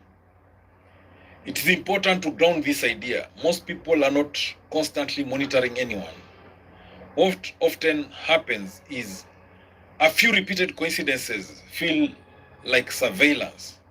Social media algorithms reconnect profiles. Emotional sensitivity increases perception. So perception may exaggerate reality. So why is it some people cannot let go? Letting go requires emotional acceptance. Letting go requires ego adjustment. It requires grief processing. But some people struggle because they confuse control with love. They equate absence with rejection. They lack closure skills. So they stay emotionally attached through observation. Power, there's also the issue of power, pride, and observation. In some cases, watching behavior is about maintaining a sense of relevance, feeling not replaced, gathering emotional information. It becomes a silent comparison. Are they happier without me? Now, this is more about internal insecurity than external action. Narcissists are always spying on you. It is only that some individuals may engage in monitoring behaviors, and even then, it is usually inconsistent and situational. If someone views your story, they are stalking you. Story views alone are not proof of surveillance. You are constantly being watched. Most attention is intermittent, not continuous. So, let me repeat again. The myth is that narcissists are always spying on you. But the reality is that only some people may engage in monitoring behaviors. And even then, it is usually inconsistent and situational. The other myth is that if someone views your story, they are stalking you. The reality is that story views alone are not proof of surveillance. The other myth is that you are constantly being watched. The reality is that most attention is intermittent, not continuous. So, there is the emotional impact on the target. People who feel watched may experience anxiety, hypervigilance, distrust, social withdrawal. This can become psychologically exhausting if not grounded in reality. It is therefore important to distinguish real boundary violations from fear-based interpretations.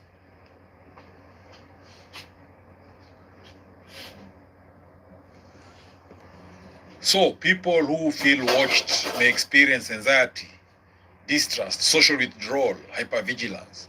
And this can become psychologically exhausting if not grounded in reality. So it's important to distinguish real boundary violations from fear-based interpretations. Now, what are the protective steps, the healthy boundaries in digital life? There is the limiting profile visibility, blocking when necessary, avoiding reactive posting, and disabling read receipts if needed. Boundaries are not punishment, they are emotional hygiene. So now, how observation can be misread. Sometimes ordinary behavior is misinterpreted. Someone views your profile once, then it's assumed obsession. Mutual friends mention you, it's assumed surveillance. Algorithms suggest profile, it's assumed tracking. So critical thinking is essential here. So healing from the feeling of being watched, how do you go about it? Healing involves rebuilding emotional safety, reducing digital checking habits, focusing on present relationship, focusing on the relationships at the moment, the present relationships, grounding thoughts in evidence, not fear, and you asking, what do I know versus what do I feel? So when to take real action. Action is necessary only when there is evidence of harassment, threats, repeated unwanted contact, fake accounts targeting you, safety concerns. Otherwise, perception alone should not drive escalation. So, human behavior is complex. Some people struggle with letting go, control, or emotional regulation, but interpreting every action as surveillance can create unnecessary fear. Wisdom lies in balance. Not every shadow is someone following you. Sometimes it's just the light behind you shifting. So the real lesson here is that the deeper lesson is not about narcissist spying. It's about the emotional insecurity in relationships, the impact of digital visibility, the human difficulty of letting go, the importance of boundaries and clarity. Because true empowerment comes from understanding behavior without exaggeration, protecting yourself without living in fear, choosing peace over constant interpretation. Thank you for watching this video. I hope you've learned a thing or two. How to make a narcissist fear you and take your power back. That's the title of this video. The truth you need to hear. Let's not pretend. Dealing with a narcissist is exhausting. It drains your energy. It messes with your mind and leaves you questioning yourself. You try to be kind, they take advantage. You try to explain, they twist your words. You try to love, they use it against you. And at some point, you sit there and ask yourself, why can't they just see what they are doing? So here's the painful truth. They see it, they just don't care.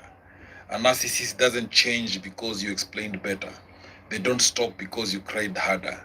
They don't respect you because you loved deeper. They only shift when they lose control. That's where your power begins. That's where your power begins. So what does a narcissist want? Or who is a narcissist? What is a narcissist? A narcissist is not just someone who loves themselves too much. No, no, no, no, no. A narcissist is someone who feels superior but deeply insecure. They need constant validation. They lack real empathy. They use people like tools. They fear being exposed. Think of a narcissist like a person wearing a mask. On the outside, they are confident, charming, powerful. On the inside, they are fragile, scared, and empty. That's why narcissists lie a lot. They manipulate, they gaslight, and they control. Because without control, the mask falls. So, why does the narcissist target you? You might be wondering, why me? It is very simple. They don't choose weak people.